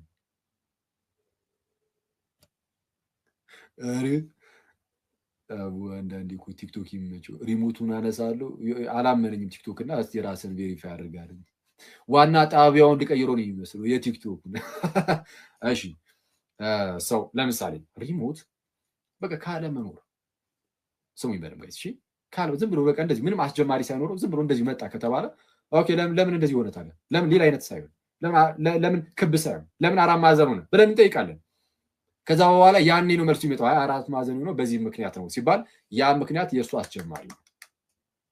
ለምን እንደዚህ እንዲሰራ ሆነ ምናምን ሌሎች ነገሮችን የፈለጋችሁትን ይሁንና አይ በቃ ዝም ብሎ እንደዚሁ ነው በራሱ ነው እንደዚህ ዝም ብሎ ብቅ ያለው ለምን እንዲሆነ ታዲያ ለምን ሌላ አይነት ሳይሆን ብለን መጠየቅ እንችላለን። ለማንኛውም መኖር የጀመረ ነገር ከሆነ በቃ አስጀማሪ አለ። የፈለጋችሁትን አይታችሁ መወሰን ትችላላችሁ።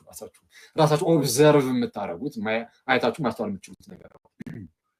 አሁን ይሄን ያዝነው የመጀመሪያ እና ታዲያ ምንድነው ከፈጣሪ መኖር ጋር ምን ያገናኛል ልትሉ ትችላላችሁ። ግን ሁለተኛው ደግሞ በደንብ አድርጋችሁ ስሙ። የመጀመሪያው መኖር የጀመረን ያልኩት የትኛውም ነገር አይደለም። የትኛውም ነገር ግን መኖር የጀመረ ከሆነ አስጀማሪ አለው። እሺ ሁለተኛው ፕራይም ልስጣችሁ። ይሄ አጽናፈ ዓለም የዓለማት ዩኒቨርስ የምንለው ማለት ነው። ይሄ አጠቃላይ ዓለም ምድር ብቻ አይደለም የተፈጠረው ዓለም ሁሉ ማለት ጊዜን ጨምሮ ቦታን ጨምሮ የሚታዩ ቁስ አካላትን ምናምን ሁሉን ጨምሮ ኤነርጂን ጨምሮ ኃይልን ጨምሮ እነዚህ ሁሉን የሚያካትት እሱ ዓለም ይባላል ዩኒቨርስ። እሱ መኖር የጀመረ ነው ማለት ከዘላለሙም የለም ጊዜን ጨምሮ ማለት ነው። ከዘላለሙ በቃ ዝም ብሎ ጊዜ አለ አይባልም። ለምሳሌ በምሳሌ ልስጣችሁ። እሱን በምን ማወቅ እንችላለን? የዓለም ራሱ ከዘላለሙ እንዳልነበረ ትልቁ ማሳያ ዛሬ ምንድነው ቀኑ? እሑድ አይደል? ዛሬ እሑድ ነው። ትላንት ቅዳሜ ነበር። ከዛን ዓርብ፣ ሐሙስ፣ ሮብ፣ ማክሰኞ እያለ ወደኋላ ስንሄድ ዘላለም ከሆነ ያልቃል እንዴ? ወደኋላ ተቆጥሮ አያልቅም አይደል? ወደኋላ ተቆጥሮ አያልቅም። ወደኋላ ተቆጥሮ የማያልቅ ከሆነ ከዛሬዋ ቀን በፊት ያለው ማለት ነው። ከዛሬዋ ቀን በፊት ያለው የማያልቅ ከሆነ ዛሬ ራሱ አይደል እንዴት መጣ ያስብላል ማለት የማያልቅ ከሆነ። ይሄን በምሳሌ ሳስረዳችሁ ይገባችኋል። ቆይ አንዴ በምሳሌ ያስረዳችሁ። ወደዚህ ስመጣ ያኔ በደንብ ይገባችኋል። ምናልባት አሁን የተወሰነ ግራ ልትጋቡ ትችላላችሁ። ጤናማ ነው ባይገባችሁ አሁን ማለት ነው። አሁን የተናገርኩት ለምሳሌ አንድ ላይብረሪ ውስጥ የሚሰራ ሰው አለ እንበል። ስሙ በደንብ ላይብረሪ ውስጥ ያለው ምንድነው? መጽሐፍት አይደል? የሚነበቡ መጽሐፍት አሉ። እና ላይብረሪ ውስጥ የሚሰራው ሰው ላይብረሪውን የሚከፍተው ላይብረሪ ውስጥ ያሉ መጽሐፍትን ቆጥሮ ሲጨርስ ነው። ላይብረሪው እንዲከፈት ላይብረሪው ከመከፈቱ በፊት ምን መደረግ አለበት? መጽሐፍቱ ተቆጥረው ማለቅ አለባቸው። ተቆጥረው ሲያልቁ ላይብረሪው ምን ይደረጋል? ይከፈታል። ለምሳሌ ላይብረሪ ውስጥ 100 መጽሐፍት ቢኖሩ ኦኬ አሪፍ 100 መጽሐፍትን ይቆጥራል ዘና ይከፍተዋል። እሺ 1000 መጽሐፍት ቢኖርስ ትንሽ አድካሚ ነው፣ ግን 1000 መጽሐፍት ስቲል ይቆጠራል። መቼስ ቁጥሮ ምናምን ሲጨርስ አመሻሽ ላይም ቢሆን መቼስ ይከፍተዋል። ምክንያቱም ግዴታ እንዲከፈት ላይብረሪው እንዳትረሱ፣ ይህንን ምሳሌ እንዳትረሱ ፕሊዝ። ላይብረሪው እንዲከፈት ግዴታ ምን ማድረግ አለበት? ከላይብረሪው ከመከፈቱ በፊት ያሉ እነዛ ቆጠራዎች የሚያልቁ መሆን አለባቸው። ማለት ተቆጥሮ ማለቅ አለበት። 1000ም ከሆነ በቃ መቆጠር አለበት። እሺ 1 ሚሊዮን መጽሐፍ ቢሆንስ? 1 ሚሊዮን መጽሐፍ ቢሆንስ ያለው በጣም ሂውጅ የሆነ መንደር ወይ ከተማ አይነት ላይብረሪ ቢሆንና 1 ሚሊዮን መጽሐፍት ቢኖሩስ? ሰውየው እንግዲህ ብቻውን ከሆነ ቆጥሮ መቼስ ይጨርሷል። በአንድ ቀን ሊከፍተው አይችልም። ምናልባት በስንት ጊዜ አላውቅም፣ ያው ፕሪሳይዝ ላይሆን ይችላል። ግን እሺ ሲቆጥር ውሎ አድሮ እንደው በቃ 3 ወር ፈጀበት ነው። ስቲል ግን 3 ወር ፈጅቶበትም ቢሆን ግን ከፈተው። 100 ሚሊዮን ቢሆን እሱ ባይከፍት እንኳን ማለት ነው የልጅ ልጆቹን ቢሆን ቆጥረውን ቢሆን ይከፍቱታል ልትሉኝ ትችላላችሁ። ግን እዛ ውስጥ ያለው የመጽሐፍ ቁጥር ብዛት 100 ሚሊዮን ሳይሆን ተቆጥሮ የማያልቅ ቢሆንስ? ይቆጥሩታል ግን የማያልቅ ቢሆን ቢሊየን፣ ትሪሊየን፣ ኳትሪሊየን ምናምን ነው አይደለም። በቃ የማያልቅ ኢንፊኒት ቢሆንስ? ኢንፊኒት ቢሆን ጭራሹ ተቆጥሮ የማያልቅ ከሆነ ላይብረሪው ሊከፈት ይችላል? አይችልም። እኔ እያወራሁ እያለ ምንድን ነው ሀሳብ ይመጣልኝ፣ ሲጀመር ይህን ሁሉ መጽሐፍ ምን ላይብረሪ ውስጥ አስገባ? ማን አስገባላቸው? እንደዛ እያላችሁ እንደማታዝጉ ተስፋ አደርጋለሁ። ያው ምሳሌ ነው። ቢሆን ተቆጥሮ የማያልቅ መጽሐፍ ከሆነ እና ምንድነው ያ ላይብረሪ ለመከፈት ደግሞ ግዴታ መጽሐፍቱ ተቆጥሮ ማለቅ ካለባቸው ያ ላይብረሪ በፍጹም ሊከፈት አይችልም። የላይብረሪ መከፈት የሚቀድመው ቆጠራ አይደለ? ቆጠራው የሚያልቅ ከሆነ ሲያልቅ ይከፈታል። የማያልቅ ከሆነ ግን መቼም አይከፈትም። አሁን ተመልከቱ፣ ዛሬ ያላችሁባት ቀርጪ እሑድ፣ ከዚህ በፊት ያለውትን ቀናት ብንቆጥር የማያልቅ ከሆነ የሆነ ሰዓት ላይ የጀመረ አይደለም የሚሉ ሰዎች ስላሉ የማያልቅ ከሆነ ከዚህ በፊት ያለው ታዲያ ዛሬ እንዴት መጣች? ልትመጣ አትችልም። ከዚህ በፊት ያለው ዛሬ ካለንባት ቀን በፊት ያለው ተቆጥሮ የማያልቅ ከሆነ ዛሬም አትመጣም። ሪል አትሆንም በተአምር። ልክ ለላይብረሪው እንደሰጧችሁ ልክ እንደዛ ነው። ስለዛ ከዛሬ በፊት ያለው የማያልቅ በፍጹም አይደለም። የሆነ ሰዓት ላይ የጀመረ ነው። ዛሬ ላይ ደርሰናል። አለቀ። ስለዛ ዩኒቨርስ ዓለም ራሱ መኖር የጀመረ ነው። መኖር የጀመረ ስለሆነ መኖር የጀመረ ነገር ሁሉ ደግሞ ምን አለው ብያችኋለሁ። መጀመሪያ አስጀማሪ። መኖር የጀመረ ነገር ሁሉ አስጀማሪ አለው። መኖር የጀመረ ነገር ኤግዚስት ማድረግ የጀመረ ህልውናው የጀመረ ነገር ሁሉ አስጀማሪ አለው። ዝም ብሎ ከምንም ነገር ዝም ብሎ ብቅ አለ አይባልም። የለም ሰው ዩኒቨርስ ዓለም ደግሞ መኖር የጀመረ ነው። ስለዚህ አስጀማሪ አለው። ፈጣሪ የምንለው ያንን አስጀማሪ ነው። ፈጣሪ የምንለው እኛ ያንን አስጀማሪ ነው። አለቀ። ፈጣሪ የምንለው ያንን አስጀማሪ ነው። ይህ ፈጣሪ እንደምን ያለ ፈጣሪ ነው? ይህ ፈጣሪ እንደምን ያለ ፈጣሪ ነው? አካላዊ ነው።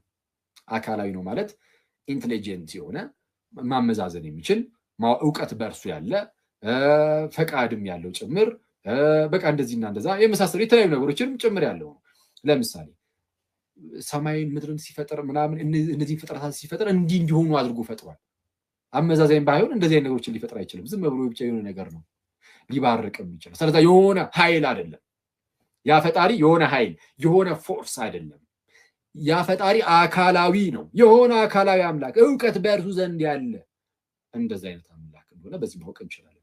ምን ያህል ኃያል ነው ካላችሁ ሰማይን ምድርን እስኪፈጥር፣ አረ እንደኛ አይነት ሰዎችን እስኪፈጥር በጣም ኃያል ነው አይደል? አራው በጣም ኃያል ነው። የዚህን ያህል ድረስ ቢያንስ ከዚህ ማወቅ እንችላለን። ቢያንስ በዚህ ደረጃ ኃያል ነው ማለት እንችላለን። ግን ከዚህም በላይ ነው። ይሄ የተገለጠ ነው ለኛ የተገለጠችው እቺ ነች። ከዚህ ጋር ሲነጻጸር የእርሱ እውነተኛው ኃይሉ እችኛዋ እንደ ኢምንት ነች። በቃ ለኛ በሚገባ ደረጃ ግን በዚህ ደረጃ ለምሳሌ ኃያል ነው እንላለን። በአጭሩ ግን ሁሉን ቻይ ነው።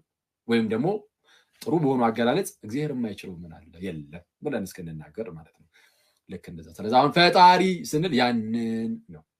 ፈጣሪ ስንል ያንን አስጀማሪ፣ የዓለማቱን አስጀማሪ። እዛ ነው ቅዱስ ጳውሎስም የማይታየው ባህሪ ደግሞም ወይም እርሱም የዘላለም ኃይሉ ደግሞም አምላክነቱ ከዓለም ፍጥረት ጀምሮ ከተሰሩት ስራዎች ገልጦ ይታያል የሚለው ለዛ ነው።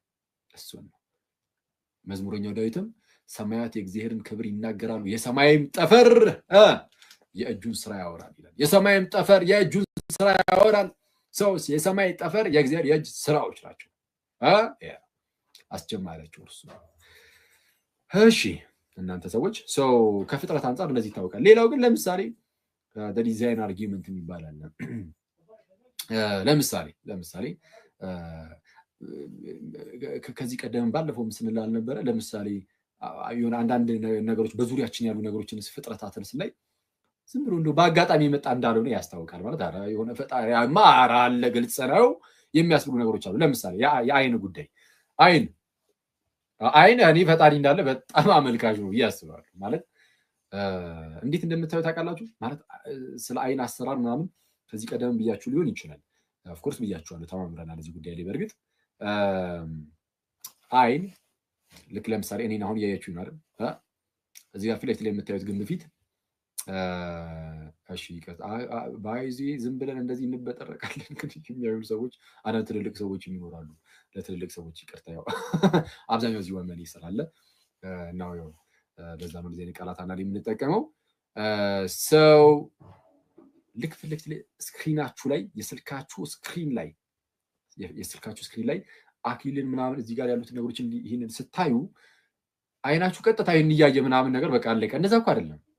ወደ አይናችሁ የመጣው ቀጥታ እዚህ ፊት ለፊት ላይ የምታዩት ይሄ ኢሜጅ፣ ይሄ የምታዩት እንዲያለ ሸበላ ስቀለ ነው እንደዚህ ያለ ሰው ቀጥታ እያይታያችሁ ነው። እንደዛ አይደለም። ወደ አይናችሁ የሚመጣው ብርሃን ብቻ ነው፣ ኖርማል ብርሃን እና ብርሃን ይመጣና ይሄ የአይናችሁ የውጭ ክፍል አለ፣ ኮርኒያ ይባላል። አሁን አስቡት፣ አሁን ባዮሎጂ ላይ ታውቁት ይሆናል የአስረኛ ክፍል ምናምን በተለይ እና ከዛ በኋላ የፈጣሪ መኖር ከምን አንጻር ልናይ እንደምንችል አሳያችኋለሁ። ብርሃን ይመጣና ይሄ የውጭኛውን የአይናችሁን ክፍል ኮርኒያው ጋር ያልፋል እና ኮርኒያ ላይ ያልፍና ፒፒል የምትባል ቀዳዳ አለች፣ በሷ ጋር ያልፋል። ሲያልፍ የሚገባው ያ ብርሃን ማለት የብርሃን መጠኑ ደግሞ የሚመጠን ደግሞ አለ፣ አይሪስ የሚባል አይሪስ። ይህንን የሚገባውን የብርሃን መጠን ይመጠንና ከዛን ተመጠኑ ያለፈው ያ ብርሃን ሬቲና የሚባለው የአይናችን ክፍል ላይ ደግሞ ያርፋል። ሬቲና ላይ ያርፍና ሬቲና ላይ ያረፈው ያ የብርሃን ወደ ኤሌክትሪካል ሲግናልነት ይለወጣል። ወደ ኤሌክትሪካል ሲግናልነት በፎቶ ሪሴፕተርስ ሴሎች ይቀየራል ወደ ኤሌክትሪካል ሲግናልነት።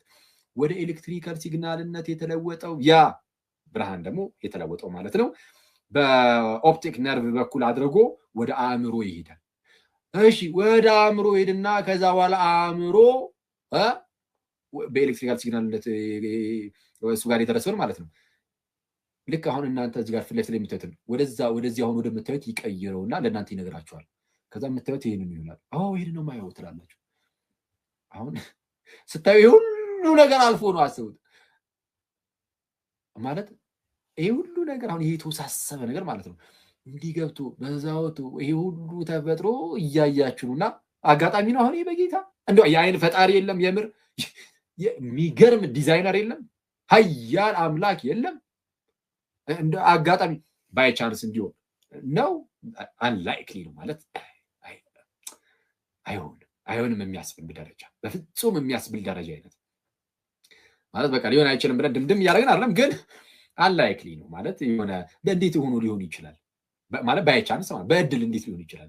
አጋጣሚ ሆኖ በቃ ብርሃን መጣ፣ የሆነ የላይኛው የአይን ክፍል ላይ አረፈ፣ ከዛን የሆነ በቀዳዳ አለፈ ምናምን የሆነ የሚመጠን የሆነ ነገር አጋጣሚ ሆኖ ነበረ። ከዛን አጋጣሚ ሆኖ ደግሞ ሬቲና ላይ አረፈ። ሬቲና ላይ ደግሞ እንደ አጋጣሚ ወደ ኤሌክትሪካል ሲግናልነት ብርሃኑ የሚቀይረው እንደ አጋጣሚ ነበር። አጋጣሚ ደግሞ ኦፕቲክ ነርቭም ደግሞ የሚባል ነበረ።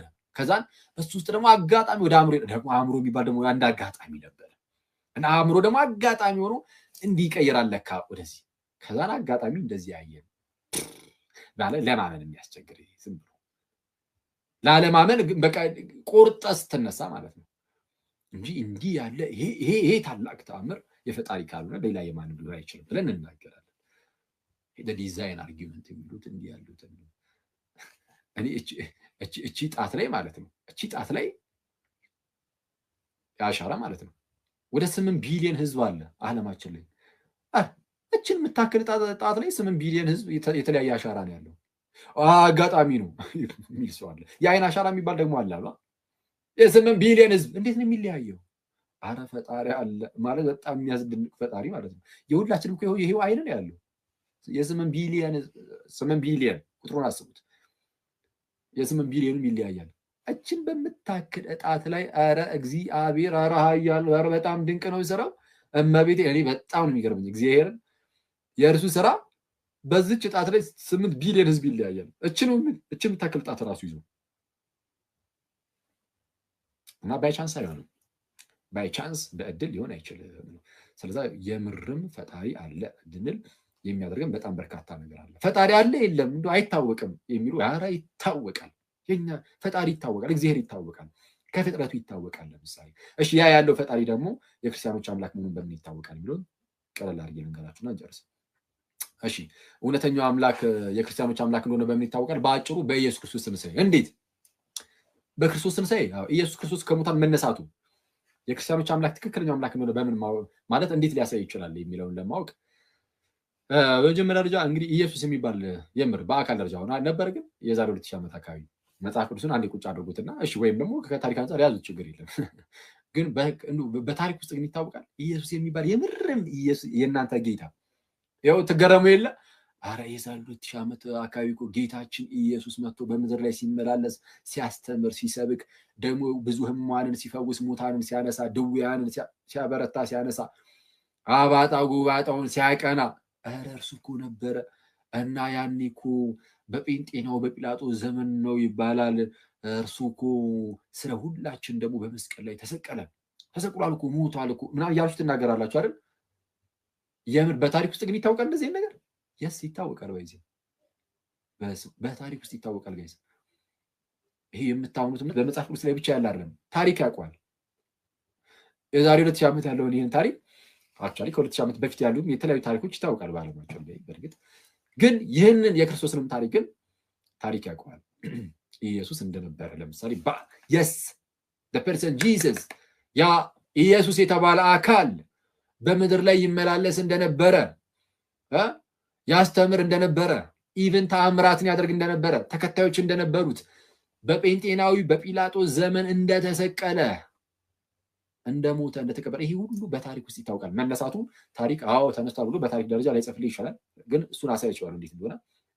ቢያንስ ግን ኢየሱስ የሚባል ሰው እንደነበረ ታሪክ ሁሉም ሰው ይሄን ያውቃል። የትኛው ሁሉም ሰው ኢነሴንስ የታሪኩ ኤክስፐርቶች ሁሉ ይሄንን የሚክድ ዝም ብሎ እንደው ማለት የዚህ ዘርፍ ላይ ጭራሽ ምንም ያልነካካው አይነት ሰው ካልሆነ በስተቀር የትኛውም የታሪክ ምሁራን የዚህ ዘርፍ ኤክስፐርቶች ሁሉም ያምናሉ። በታሪክ የታመነ ነው። በስመ አብ ታሪክ ያውቃል። ይሄንን እናንተ የምታምኑትን ሰዎች ኢየሱስ እንደነበረ ታሪክ ያውቃል። ይሄ በጣም ትልቅ ነገር ነው ባይዚ እና ብዙ ማስረጃዎች ማሳየት ይቻላል። ከአይሁዳውያንም ከአሕዛብም እየተደረገ ብዙ ማስረጃዎች ማሳየት ይቻላል። እንደነ ጆሴፈስ ከአይሁዳውያን ማለት ጆሴፈስ የሚባል የታሪክ ጸሐፊ የታሪክ ምሁር አለ። እሱ ስለ ኢየሱስ ለምሳሌ ይጻፈው አለ። ሁለተኛው ክፍለ ዘመን መጀመሪያዎች አካባቢ ላይ የነበረ ሰው ነው። ስለዛ ስለ ክርስቶስ ታሪክ ጽፏል። ማለት ስለ ክርስቶስ ታሪክ ብሎ ሳይሆን በሰዓቱ ስለ አይሁዳውያን ሲጽፍ የክርስቶስን ማካቶ ተናግሯል። እነ ታሲተስ የተባለ አንድ ሰው ነበረ። እርሱም እንደዚሁ የታሪክ ምሁር ነው እና አንደኛው ክፍለ ዘመን ላይ የነበረውን የሮማን ታሪክ ጽፎ ነበርና የሮማን ታሪክን ሲጽፍ ኢየሱስ የሚባል እንደነበረ የእርሱ ክርስቶስ የሚባል ማለት ነው። የእርሱ ተከታዮች ደግሞ በእርሱ ክርስቶሳውያን ወይም ክርስቲያን እንደተባሉ ግን በጴንጤናው በጲላጦስ ዘመን እንደተሰቀለ እሱም እንደዚሁ ጽፎልናል። በኋላ ላይ የአይሁድ ታልሙዶች ላይ ሳይቀር ሳንሄድሪን 43a ላይ ለምሳሌ ማለት ነው በዚህ በታልሙዳቸው ላይ አይሁዳውያን ከተቦታ አስቀምጠውታል። ለምሳሌ ኢየሱስ የሚባል ሰው እንደነበረ እና አስማት ያደርግ ነበረ ብለው ያስቀምጣሉ። አሁን ተመልከቱ፣ አስማት ያደርግ ነበረ ይላሉ አይሁዳውያን፣ ርጉም አይሁዳውያን ኢየሱስ አስማት ያደርግ ነበር አሉ። ቀደም ብሎ የነበሩ የነርሱ ርጉም አባቶቻቸው ጌታችን ኢየሱስን በብኤል ዜቡል ይህንን ታደርጋለህ ብለው ከሰውታል ነበር። በምን በብኤል ዜቡል የእነሱን ክስ ልጆቻቸው ይደግሙታል በኋላ ላይ ማለት ነው። በዚህ ይህንን ነገር ግን አስባችሁ ታውቃላችሁ አይደል? በብኤል ዜቡል ጌታችን ኢየሱስን በጌታ ኢየሱስ ማለት ጌታችን ኢየሱስ አምላክ እንደሆነ እናውቃለን። ማለት የሁሉ ፈጣሪ ነው፣ የሁሉ ገዢ ነው እና እኛን ስለማዳን በስጋ ተገልጦ መጥቶ ተአምርን ሲያደርግ ማለት ነው። ሰዎች የሚሉ ጥሩ ነው፣ ይህንን በአጋንንት ነው የምትሰራው። አሁን ይህንን ሰምቷል ኢየሱስ በጌታ ይሄ ጋይስ ብዙ ጊዜ ትኩረት የምናደርገው መቸንከሩ ላይ ምናምን ነው አይደለ? በጥፊ ተመታተፉበት ምናምን ላይ ነው። እሱ በጣም የሚያስደንቅ ነው። ግን ይሄ ራሱ በጣም የሚደንቅ እኮ ነው።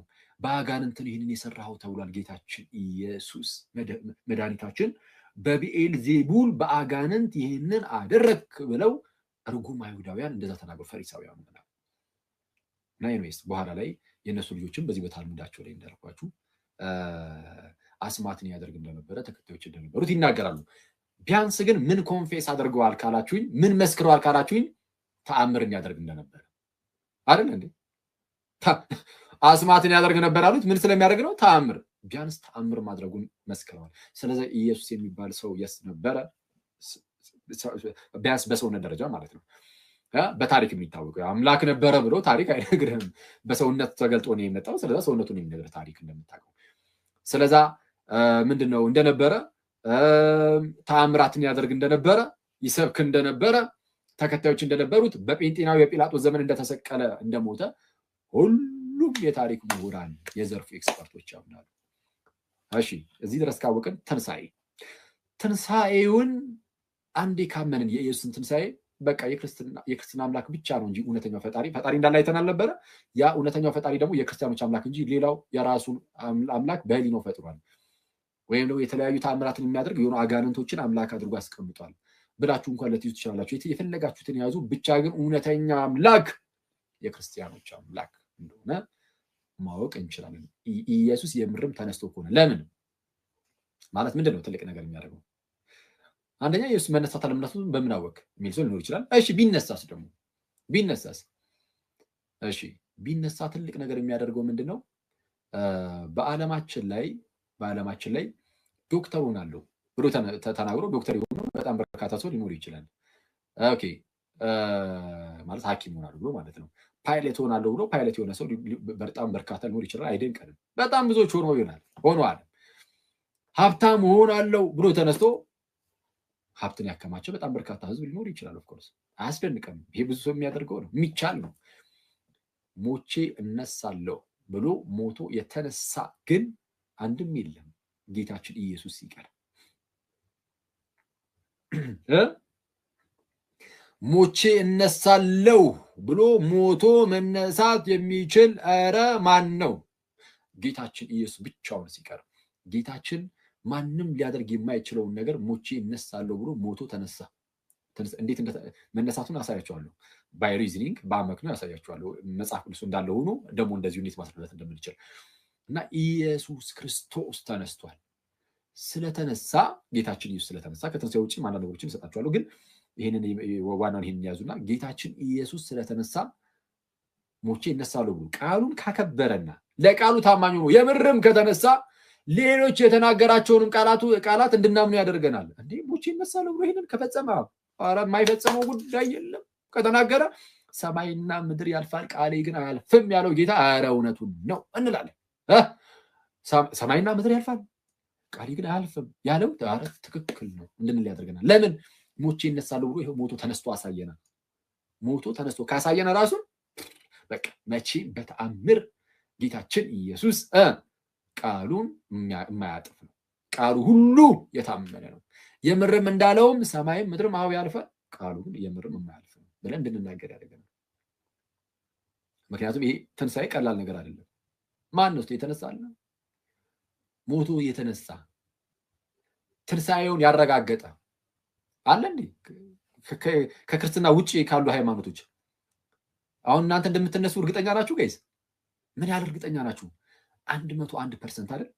ጌታችሁ እኮ ተነስቷል። በስመ የትንሣኤያችን በኩር ነው። ጌታችን ሞቼ እነሳለሁ ብሎ ተነሳ። እናንተም ደግሞ ሞታችሁ አትቀሩም ትነሳላችሁ ብሎ የለ?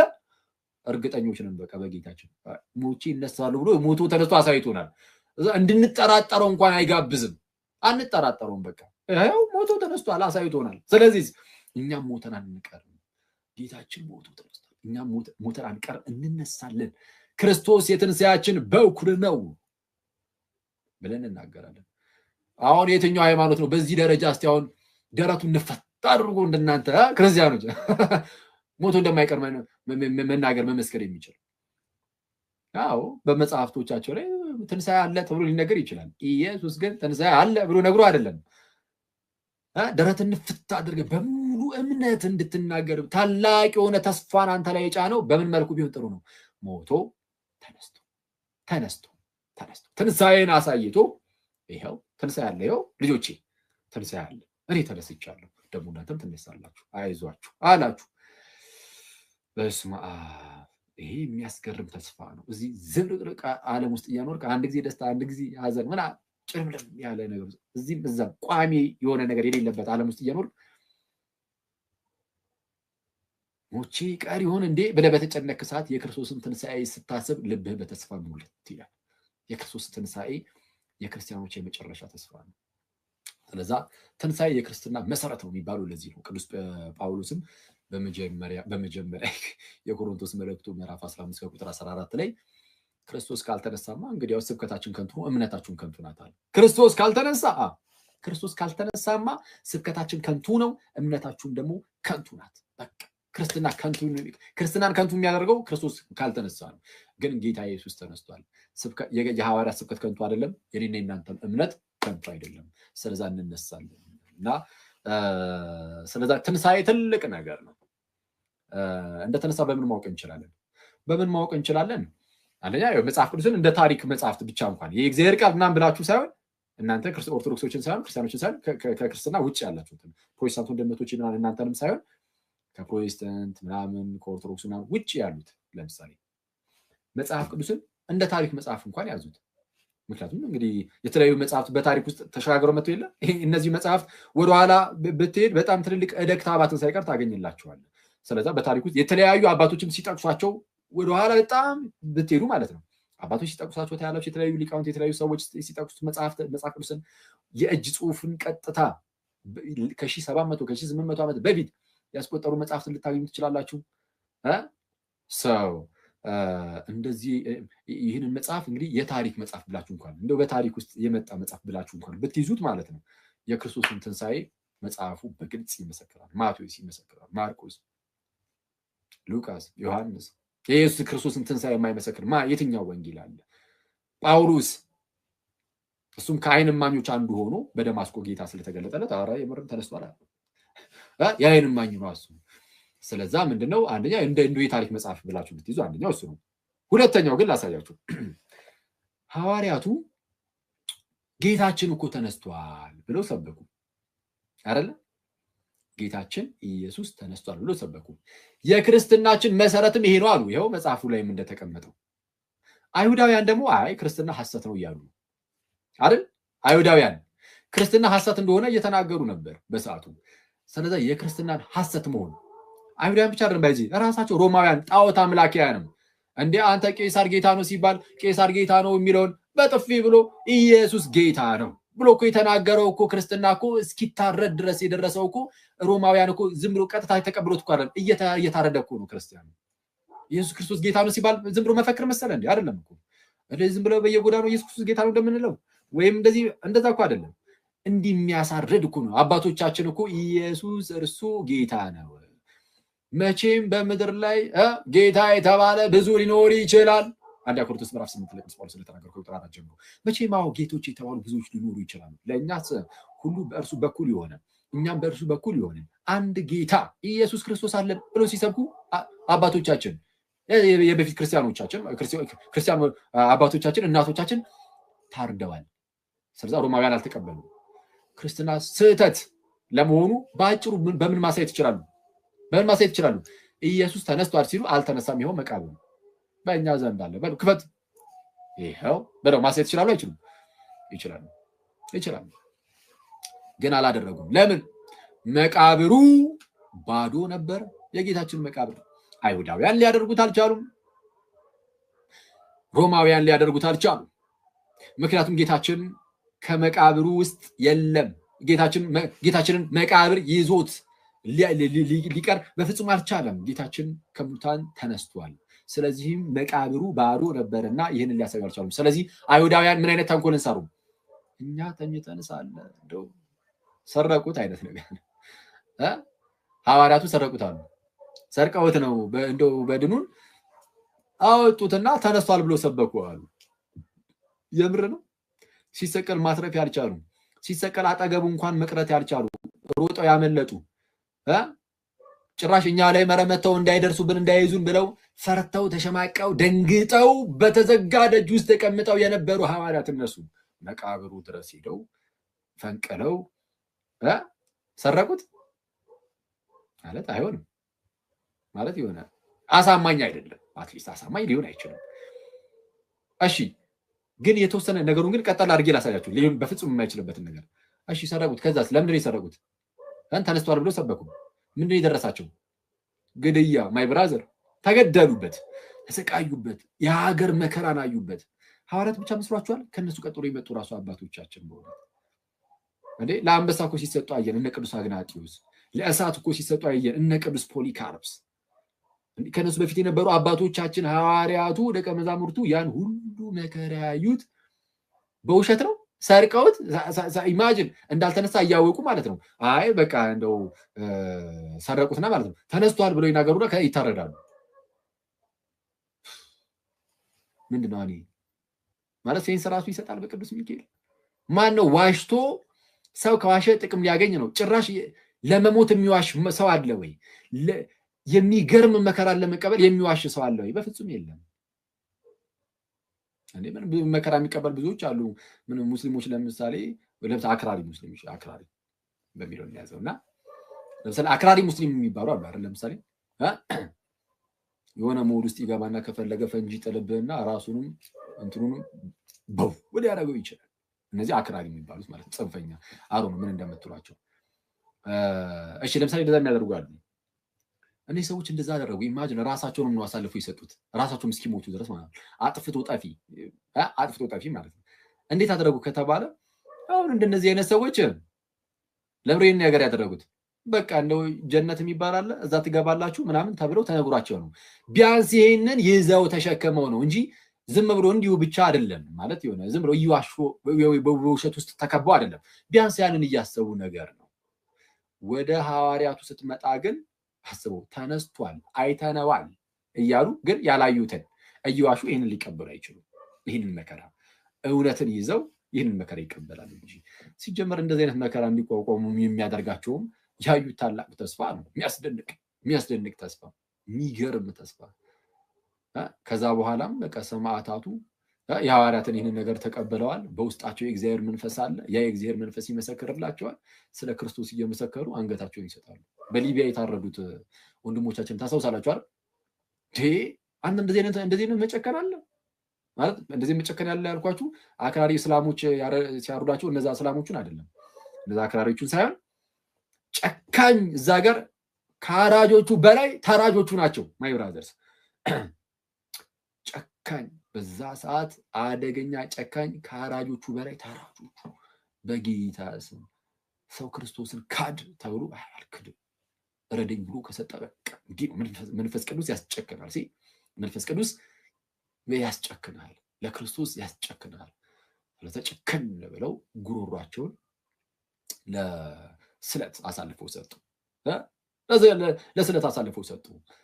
እንዲህ ነው አየህ፣ እንዲህ ነው ክርስቶስ መነሳቱን እርግጠኛ የሆነ ህዝብ ለክርስቶስ እንደዚህ ጉሮሮን አሳልፎ ይሰጣል ማለት ነው። ጉሮሮን አሳልፎ ይሰጣል። ሐዋርያቱ የምርም በውሸት ቢሆን ኖሮ ማለት ምንም ጥቅም ስለማያገኙ ሊዋሹ አይችሉም ነው። በፍጹም ሊሆን አይችልም። በፍጹም ሊሆን አይችልም። አንዳንዶቹ ግን ይህንን ልክ እንዲህ ሲባሉ ምን ይላሉ? እሺ ያው እየዋሹ ሊሆን አይችልም፣ ምክንያቱም እንደዚህ መከራ ማንም ሊቀበል አይችልም እና ማለት ነው፣ ግልጽ ነው። ስለዛ ምን ያደርጋሉ? ሃሉሲኔት አድርገው ነው ይላሉ። ምንድነው ሃሉሲኔት አድርገው ነው ማለት? ሃሉሲኔሽን ልክ ከዚህ በፊት እንዳልኳችሁ የሆነ ሆረር ፊልም ስታይ የሆነ ሆረሩ ለምሳሌ ሆረሩ ፊልሙን ካየህ በኋላ ማለት ነው የሆረር አይነት ያየኸውን አይነት ኢሜጅ ነገር ማለት ነው በቅ ነገር ካለብህ ብቻ አልሆነ ምናምን እሺ ወይ በተለይ እህቶች ማለት ነው እንደዛ ካለባችሁ እና ብሎባችሁ ልትደነገጥ ልቃዥ ትችላለህ። እና ያ በቃ የፊልሙ ሃሉሲኔት አደረክ ይባላል። ግን ሰብሰብ ብለህ በጋራ ማለት ነው ማለት እንደዚህ የሚሉት ላይ ምንድነው ሃሉሲኔት እያደረጉ ነው የሚሉት አንዳንድ ሰዎች ማለት ነው ጌታችን በጣም ብሩታሊ ነው በጣም በቃ በአደገኛ ሁኔታ ነው የተገደለው እንደምታውቁት እና ያንን ነገር ስላዩ ጌታችን የደረሰው ያንን መከራ ስላዩ በቃ ዝም ብሎ እያለባቸው ነው አይነት ነገር ነው። ግን ያንን የሆረር ፊልም ለምሳሌ አይተህ ከዛ በኋላ ሰብሰብ ብለህ ማለት ነው የሆነ 1 10 11 12 ሆነ ያንን ሆረር ሁላችሁም በተመሳሳይ ሰዓት ቀጥታ እንዲመጡ ካያችሁት በቃ እሱ ሆረሩ የምርም ሆረሩ መጥቷል ማለት ነው። ያኔ መፈርጠጥ ነው ያለበት ማይበራዘር ምክንያቱም ሃሉሲኔሽን ከአንድ ሰው በላይ በአንዴ እንዲህ ዝም ብሎ አይከሰትም። በቃ ለአንድ ሰው ለግለሰብ ብቻ ነው ያ ሃሉሲኔሽን እንጂ በህብረት አይሆንም። ክርስቶስ ግን በህብረት ታይቷል። በህብረት አይተነዋል ተብሏል። በተለይ ጳውሎስ ከ500 ለሚበልጡ ወንድሞች ታይቷል ብሎ ሲናገር አይተናል አንደኛ ቆሮንቶስ ምዕራፍ 15 ላይ። ስለዛ ሃሉሲኔሽንም ሊሆን አይችልም ኦፍ ኮርስ እና ጌታችን የምርም ተነስቷል። ኢየሱስ ተነስቷል። ክርስቶስ ከተነሳ ቀደም እንዳልኳችሁ ሞቼ እነሳለሁ ብሎ ቃሉን አክብሮ ከተነሳ እንግዲያውስ ክርስቶስ ኢየሱስ ሞቶ ከተነሳ ሞቶ ካልቀረ እኛም ሞተን አንቀርም። ትልቁ ግን እርሱ የተናገራቸው ነገሮች ሁሉ እንድንቀበል ያደርገናል። ሞቼ እነሳለሁ ብሎ ቃሉን ካከበረ ወይም ለቃሉ ታማኝ ከሆነ ለሚናገራቸው ቃል ሁሉ ታማኝ ነው። የምርም ቃሉን ደግሞ አያልፍም ብለን ስለምናምን በክርስቶስ በኩል የመጣው ትምህርት ሁሉ ትክክለኛ ነው። ከክርስቶስ ትምህርት ውጪ ወደ ውጪ ትላለህ።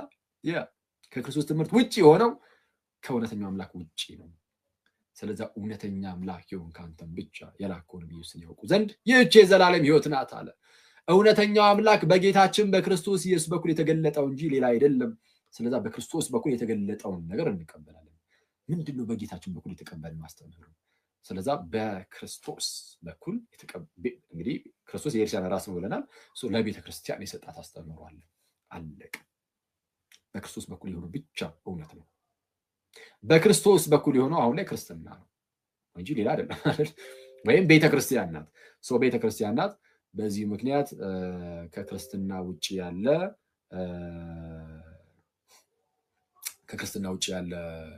እውነተኛው ፈጣሪ ይቅርታ እውነተኛው ፈጣሪ በዚህ ጋር ሰው ቴክስት እያደረገልኝ እሺ እውነተኛው ፈጣሪ የክርስቲያኖች ፈጣሪ የክርስቲያኖች አምላክ እንጂ ሌላ አምላክ አይደለም የሚለውን በክርስቶስ ትንሣኤ ማየት እንችላለን። በዚህ ብዙ ሌሎች ማስረጃዎች አሉት። ክርስትና እውነቱን ለመናገር የሚለውን በክርስቶስ ትንሣኤ ማየት እንችላለን። በዚህ ብዙ ሌሎች ማስረጃዎች አሉት። ክርስትና እውነቱን ለመናገር ከሆነ 700 ዓመት አካባቢ በፊት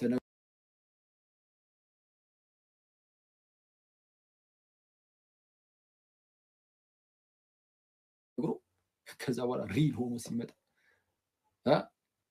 እንዴ ያልተናገረው ነገር እኮ የለም። መጠመቂያው የሚወለድበት አካባቢ ሳይቀር ምናምን ከሆኑ 100 ዓመታት በፊት ይናገርና ማለት ነው የሚመጣው መሲሁ የሚወለድበትን ከድንግል እንደሚወለድ የት አካባቢ እንደሚወለድ ስፍራውን መጠመቂያውን ስብከቱን እንደሚሰቀል እንደሚነሳ ይሄን ሁሉ ነገር እግዚአብሔር መንፈስ ቅዱስ ይናገርና ከዛ እሱ ሁሉ ደግሞ